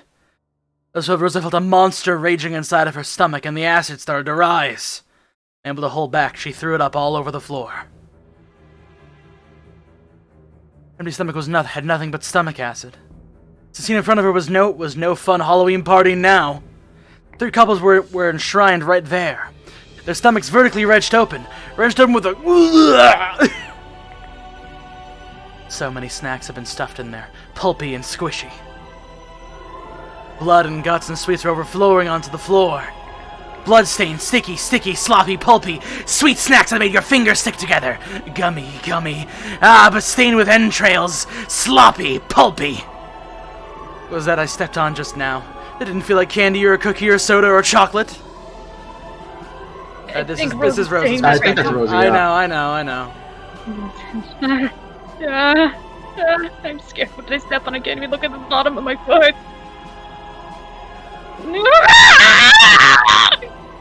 What? Some Halloween party. Far away, it had looked truly beautiful, fantastical, and fun. But from up close, it was a horrible, disgusting, and yet somehow beautiful.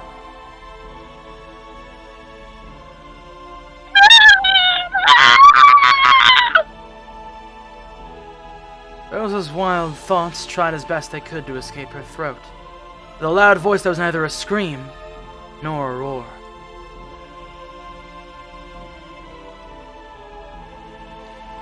Pro Summer.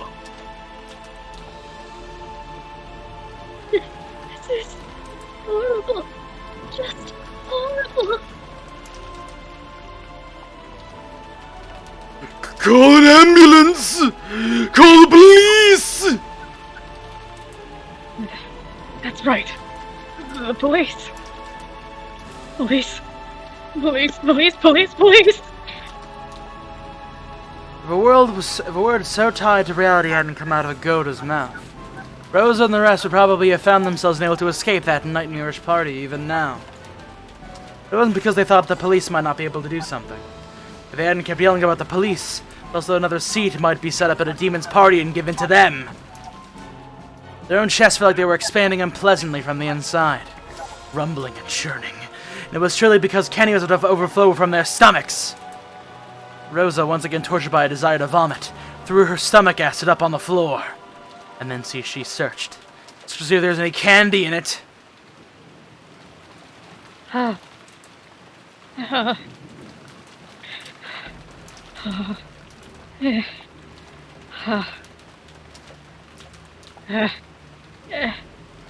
Anyway.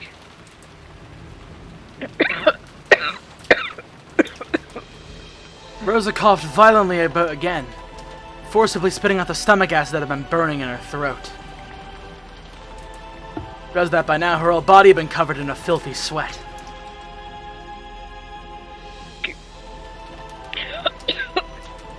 Angie said, Shannon, please contact Father and ask for instructions. Yoda-san, go with Kaneko and call the police. Then, have Dr. Nanjo come here. Why even bring Dr. Nanjo here? It's a bit too late for medical care. Sons accepted their orders and dashed outside. Walking the leaves, Rosa once again stared at her siblings, with whom she spent good times and bad, and their partners. But there could be nothing more tragic than this scene. For some reason, she was tempted to describe these fantastical deaths as beautiful.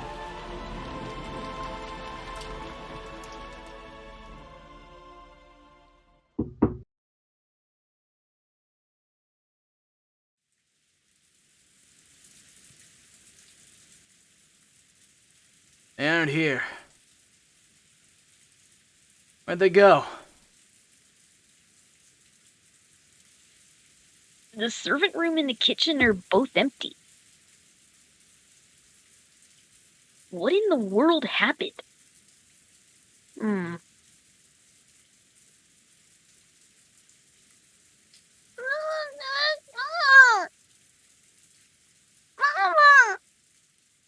Where's Mama? My letter! The letter I got from Vito! Give it back! Give it back! No!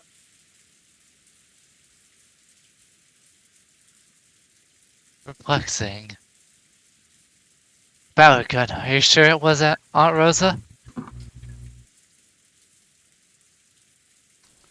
Well, even I was half asleep, so I'm not too sure. I get the feeling that in the early morning, Aunt Rosa came in and fished around in Maria's handbag. think there's probably a tube of toothpaste or something in there.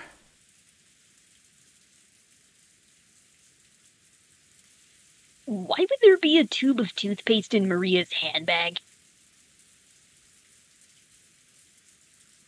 Looks like you were a little more than half asleep.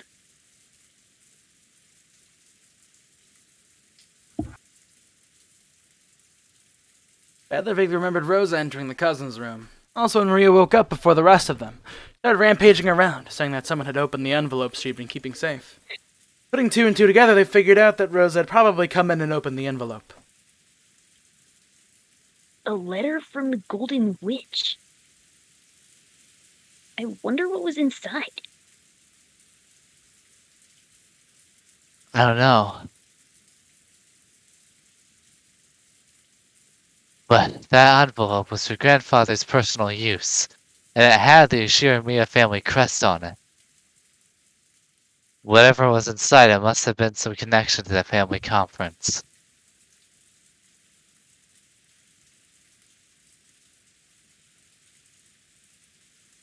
She hadn't let anyone touch it, but yesterday Maria had shown that envelope off to Balor and the rest of the whole lot.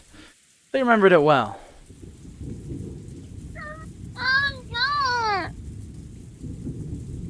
Mama, give it back! Mama, give it back!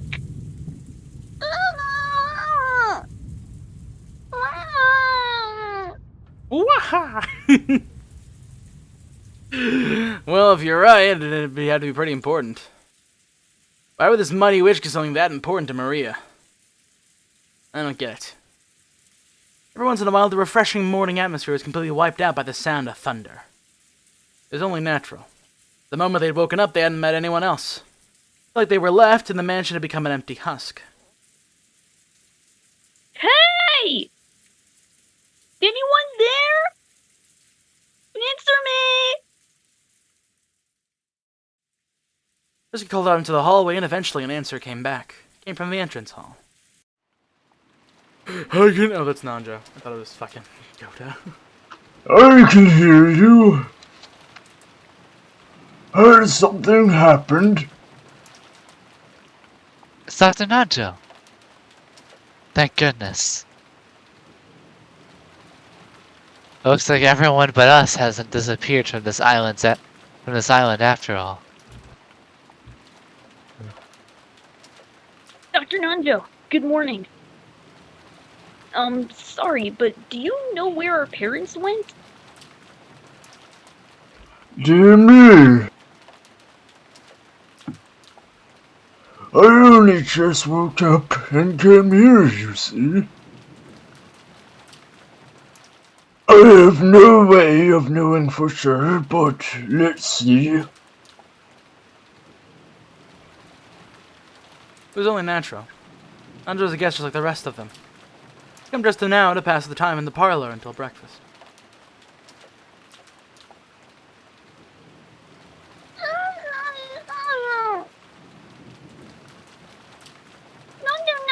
Mama took it. Mama took my letter. Give it back. Give it back.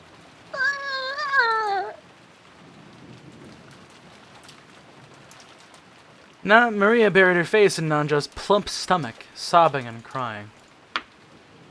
Nanjo could nothing but be bewildered by this ruckus so early in the morning. Someone's running this way. Jessica! Someone's coming! Down the hall, they could sense people running hurriedly. Saw Goda and Cannon coming towards them. Normally, it would be disgraceful for the servant to run inside the mansion. And yet, Balor and the rest didn't even think to question that now. Maria's sobbing had become so unmanageable, they wanted to ask someone, anyone, where Rosa was. The two servants seemed to have bigger things on their mind than Jessica, who was waving at them.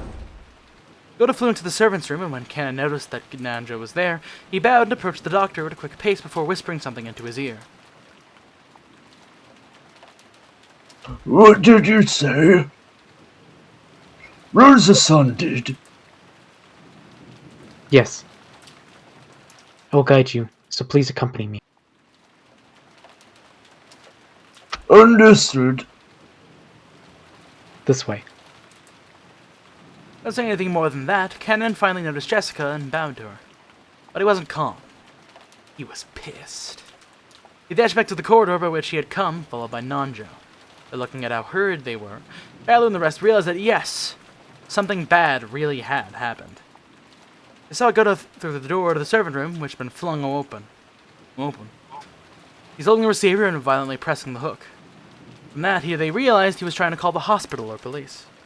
In any event, he was trying to call someone because a serious emergency had occurred. Let's have a look. Yeah. Mama, give it back!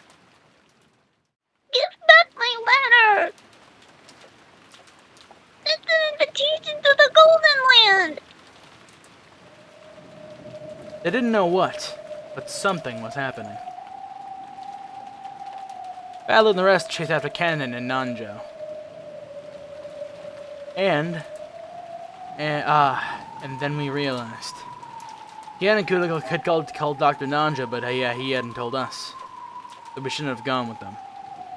I wonder if Alice regretted her excess curiosity when she chased after that rabbit holding a clock.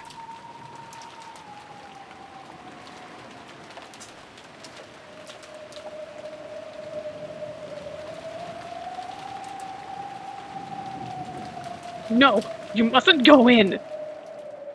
You mustn't look. That didn't work last time, Aunt Rosa. Jessica-chan. No! No! Oh. No! Mother! Father! What happened? Ah! What the hell is this? This goes way beyond bad taste. Didn't take someone's life bad enough? What the hell is this? None of the trouble after they died is sitting them on chairs, sucking their stomachs and pulling their entrails out. And all the trouble of stuffing their stomachs full of sweets. Why? Why the hell would you do something so fucked up? Damn it. Damn it! Nice job, you bastard. Just great. Just fucking great. Yeah! It would be best for everyone if everyone went outside. They certainly wouldn't want you to see them more like this. Nanjo told the children to go outside, but nobody listened.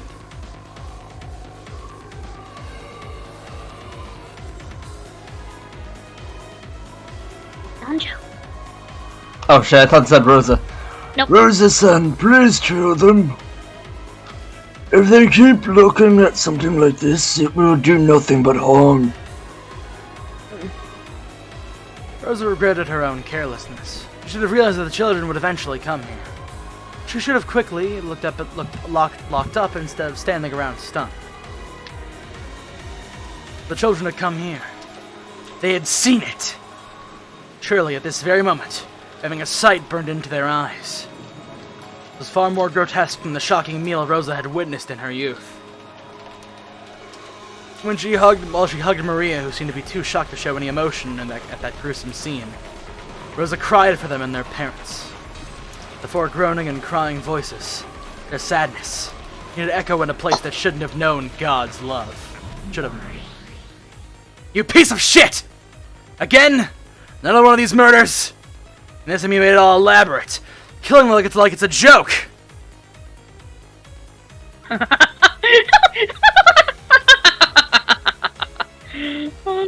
I was rather hoping you'd thank me, not cry out in grief. Thank you! Did you say I should thank you, you old bitch? Well... Damn it!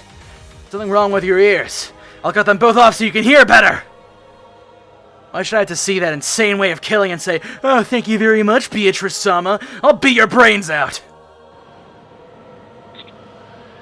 In the last game, you lamented the fact that you couldn't see your parents' faces after they died, yes? So this time I left them.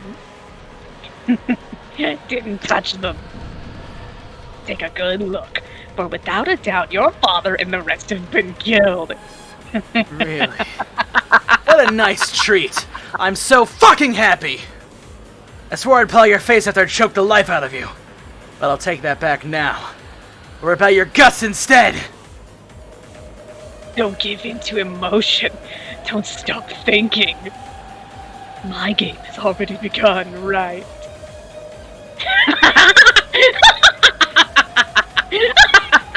I decided to leave you neat tiny corpses this time. Do you know why? When you denied my existence in the last game, you used this line of thinking. Their faces were crushed so the identity of the corpses can't be confirmed. Therefore, we can't eliminate the possibility that fake corpses were prepared to create an alibi. Unless that possibility is denied, a human culprit theory can still be built. What did you say?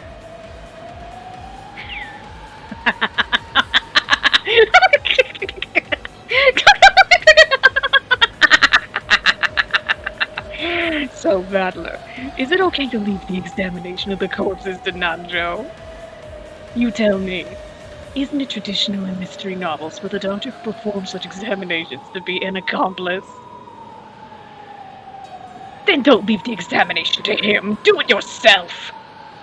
Make completely sure that without a doubt these 6 corpses are the 6 people they're supposed to be.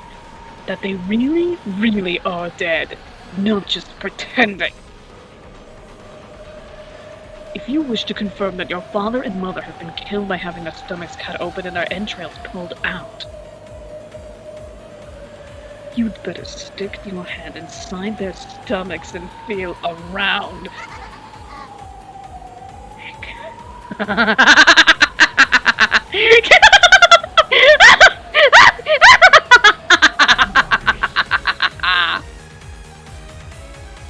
I won't cry! Damn it, I won't cry! Rattler suddenly yelled. He was still dripping down, but as though scolding himself for being a sissy, slapped his face hard several times with both hands. Even so, the tears still wouldn't stop. Harry felt a hot blaze in both of his eyes. Whoever's responsible for this piece of work, I'll make them pay back their debt completely! Isn't the time to cry. Gotta think of what to do. Ah, it's useless. It's all useless! Got enough time to cry? Then think! It's no time to let yourself cry. Rather than genuine anger, maybe it's more of an evasive anger to blot out his sadness. However, it gave a little courage to George and Jessica, who had been crushed by this sadness. That's right. Even if I cry, it won't change reality of what has happened. Damn it! Damn it, damn it, damn it! Damn it, damn it, damn it! Then what should we do? What should I do? For Mom and Dad's sakes. Rose-sama, I have returned. Goda-san, what happened with the police? What did they say to do? Did they say when they think they'll be able to get here? As to that, it seems the phones have broken down. Let's try the emergency wireless, but maybe it's the weather, but that isn't working either. What did you say? So, we can't contact the police? It's that person. They did something to the phone line. Made it so we can't reach the cops. I'm sure the phones had broken down. Jessica immediately decided that it was the work of the mysterious guest. Her eyes were bright red after so much crying, and began to grow even redder with rage. Ugh. There's no need to talk about it, right? I understand everything. That's right. I get it.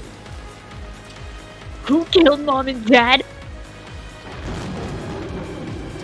It's obviously her! gotta be that witch, or whatever, who came yesterday! I'll grab her by the collar. Damn it! Damn it! Damn it! Jessica-chan. Wait. Goda-san, Cannon-kun, go. Yes, ma'am. Milady, wait! Averting her uncontrollable sadness with anger, Jessica ran outside, torn apart by emotion. Thinking about it hastily, maybe the mystery guest who had arrived yesterday, Beatrice, was suspicious. However, in that instant, there was absolutely no proof that she was the culprit. At this moment, another guest. No more, no less. So Rosa, making an adult decision, was forced to stop Jessica on her rash rampage. Goda and Cannon picked up on this immediately and chased after her. Could that guest that no one invited Beatrice be the culprit? I understand how Jessica feels. I wish I could think that too. Doesn't matter who. I want them to be the culprit so I can bash them right in the face. For that, a clear understanding of what's going on. Who is this Beatrice? I haven't even seen her face.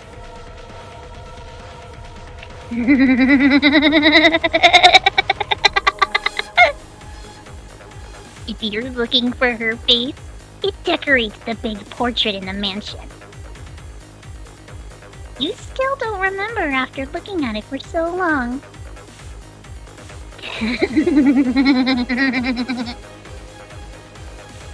Come on, Maria. What's so funny about a situation like this? Beatrice is a witch. And the ceremony to open the door to the Golden Land has finally begun. Those 6 people are sacrificing.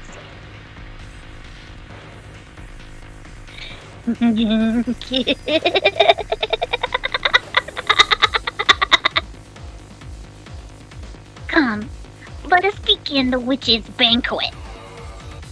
Tonight is Halloween, so now the witches will gather to celebrate.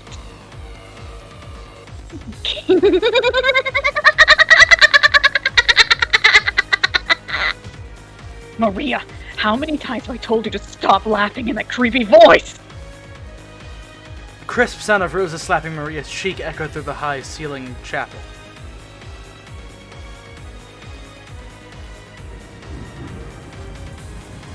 Ever since it started raining yesterday. No. Ever since the island was swallowed by the typhoon, I felt as though something was wrong. It was bright and sunny when I arrived in Rokenjima. I got up early as well as sleepy, and was sleepy, and took a nap. When I woke up, it had already started raining. And ever since that time, suddenly a mysterious visitor calling herself the Golden Witch Beatrice arrived, like I was sinking bit by bit into a bizarre world. What the heck happened while I was napping? I believe this island was sealed off and is on a different world where common sense doesn't apply.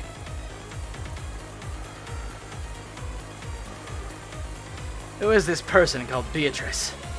Some unknown person trying to involve themselves with the inheritance problem, just like our parents are freaking out about at a dinner last night? Or was the culprit the witch from the Legend of the Gold, just like Maria said?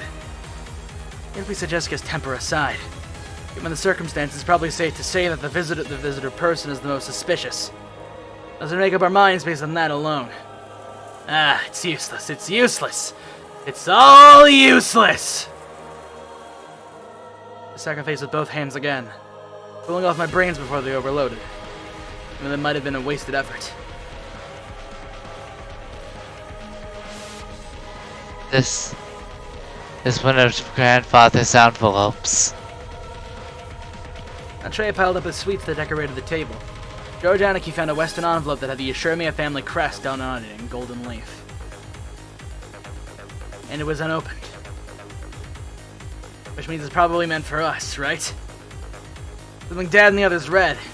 It should be open. It seems that your reasoning is correct. It's written right there. Someone wrote to those who remain. Is that a letter the culprit left? What's inside? Anarchy! Let's open it! After nodding silently, George Anarchy broke the seal. A folded letter came out. I'll read it. Welcome to Rakenjima, members of the Ashiramiya family. I am Beatrice, the alchemist for this family employed by Kinzo-sama himself. The letter really was a joke. This Beatrice who called herself the family alchemist had announced that she was collecting the gold she lent grandfather, along with interest. And that interest was everything father had created, grandfather. Since that strategy was right before our eyes and this paragraph was being read aloud, it was referring to just the wealth that grandfather had built up. It was literal. I like the point that it says Zelly instead of jelly. There's a Triforce on it. There is, in fact, a Triforce on it, like Zelda. Everything that grandfather had created. In other words, all of grandfather's descendants were included in this interest. You bastard! What a screwed up contract! Lives interest for gold, you say? Almost like a contract with the devil, isn't it? I think that makes you look more like a witch. Don't make me laugh.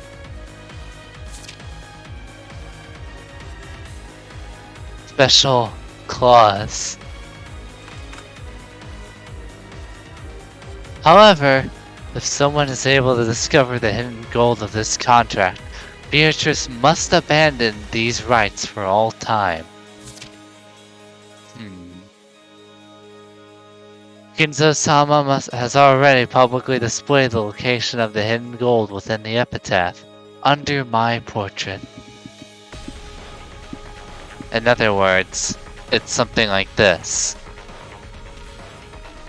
If these murders represent her collecting interest, then she's telling us to try and find the gold she gave grandfather if we want her to stop.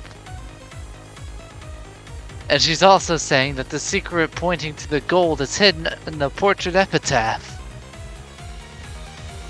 So basically this is a letter of challenge from the witch. Try and solve the code that points to the hidden gold if we can. And if we can't just keep collecting the interest as planned, I'll beat you to death. Bring it on! A power gun! Look!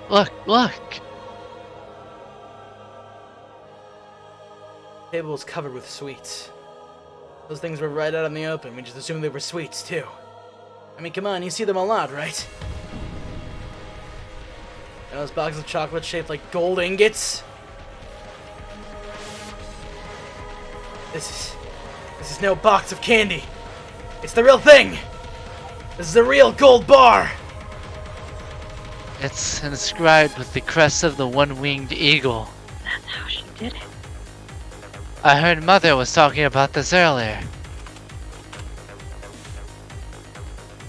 This is a gold bar from Grandfather's Legend of the Gold. Gold ingots weighing a full 10 kilograms. The whole 3 of them were piled up in the very center of the table. It was where a cake would be placed if it was a birthday party. In other words, this was without a doubt the birthday cake of the party known as the family conference. If these really are 4/9 purity ingots,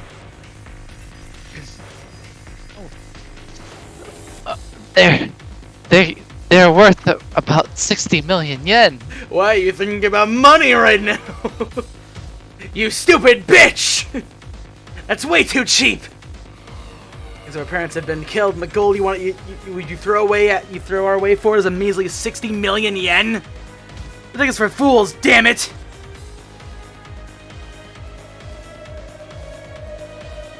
Apparently Khan has been disconnected.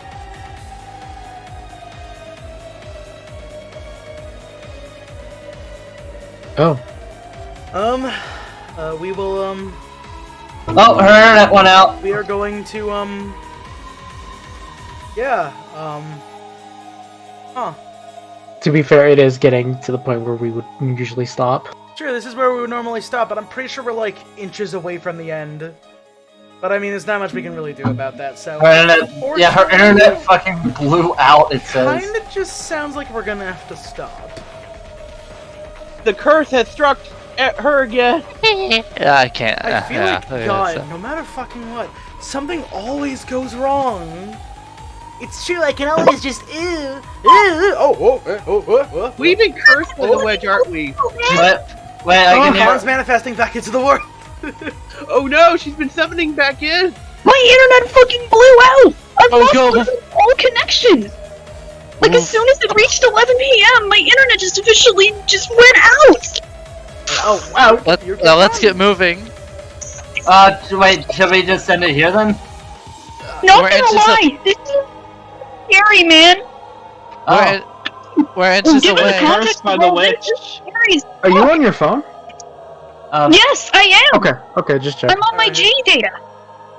Well, in that case, if you're using up data, wait, do you have the unlimited plan? Yeah, I have the unlimited plan. Would you like to continue, or should we end it here? We're inches away. Oh, fair. Well, if you want to, go ahead. It's up to you, Con. How long do we have? It's already past midnight. How long do we have? I think he meant how long do we have left in the chapter? Our little handy helper, Mr. Zazua, would you mind giving us the sit rep? I love how he's Zazua now. Whatever you say, Yashua. Zaza? We have Avery Yua.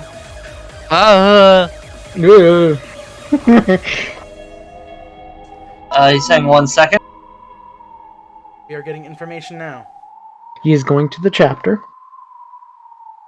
Power himself is going at this point, we might as well continue. I mean, well, hold on. We have to see like how long. Fucking weird, man. Technical difficulty. I'm really thinking. No. I mean, you still have power, right? This is literally the last line. This is literally the last line. This is the last line, Con. Like internet. Con, I just need you to say hee hee. Hang on a sec. Well, the line after this. Ooh. Alright, there we go. Okay. Lauren, you went to the cube screen on Twitch. That's right, I totally did. Here, I'll just feed you the lines, I guess.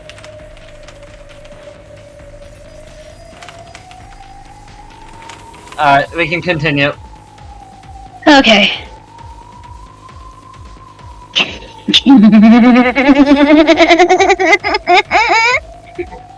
So it has begun, Beatrice. It's not like anyone can solve this riddle anyway. So Beetle will definitely win. Quickly, open the door to the Golden Land. And take me with you.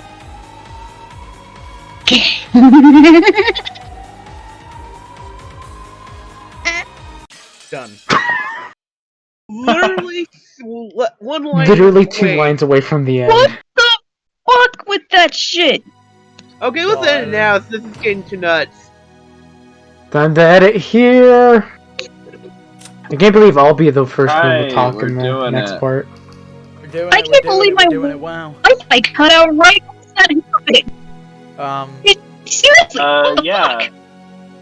The witch, I do want to say, since we're ending it now, I will apologize to all the people for my shitty voice acting during that tender moment. It's fine. Fine, Yoshi. It was happy furniture. Josh. It was. I enjoyed it. I enjoyed it, man. It's good. I wanted to. I am very nervous that people are gonna listen to that and be like, "Wow, that's bad." Josh, no, they would probably laugh at us at the furniture part. Addressing it is probably worse than actually just enjoying yourself. I guess so, but I do worry because I did want to do that scene some justice. Line. Read. You have to say the funny lines, and it's only visual novel. We're not professional voice actor. Oh, Okay. great! We've been taken over by the Russians again. Yes. I'm hungry. Yashua. So in lieu of Khan's mic quality and all that fun stuff, I think we'll just have a little post discussion the next time things happen. Yeah. I mean, Khan, do you want to do the post discussion or? Let's just. You want to end Wait it a then? second. Hold on.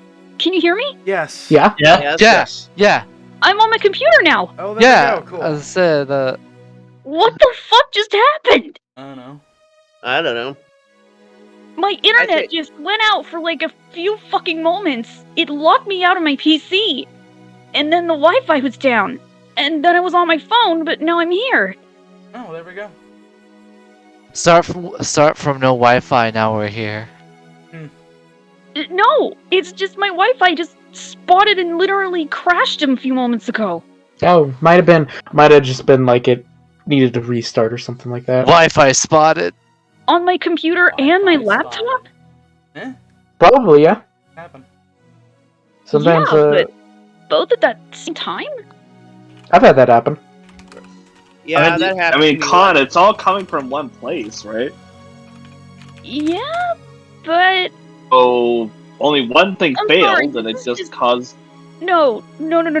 I'm sorry, this is just kind of freaking me out, because the subject matter at hand, and Beatrice, and... Con, I don't think that the anime is cursing you. There is such thing as coincidence. There is such There thing is as such thing as coincidence. coincidence, but sometimes my brain can't really handle the difference between coincidence and rationality. And That does happen. Can I handle the difference between fantasy and reality? Unfortunately, no. Sometimes, apparently not. General Really? anxiety disorder. Yes. General anxiety disorder kind of puts a wrap on a lot of those things. Oh. This is the person who binge watches End of the World, like... Let's not bring up that. Do not binge watch Hey, let's it. not talk Shelly. about this stuff while we're still live on stream. Yeah. Also, Shelly, shut Sorry up. for the technical quarrels. On second thought, I think we will just end it right here. Yeah, it's around 9 o'clock my time. Hello, everybody. Thank you for watching. Anime titties! Farewell. Fuck you. Alright, so anyways, thank you all very much for watching. Sorry for the incredible amount of technical foibles at the very end.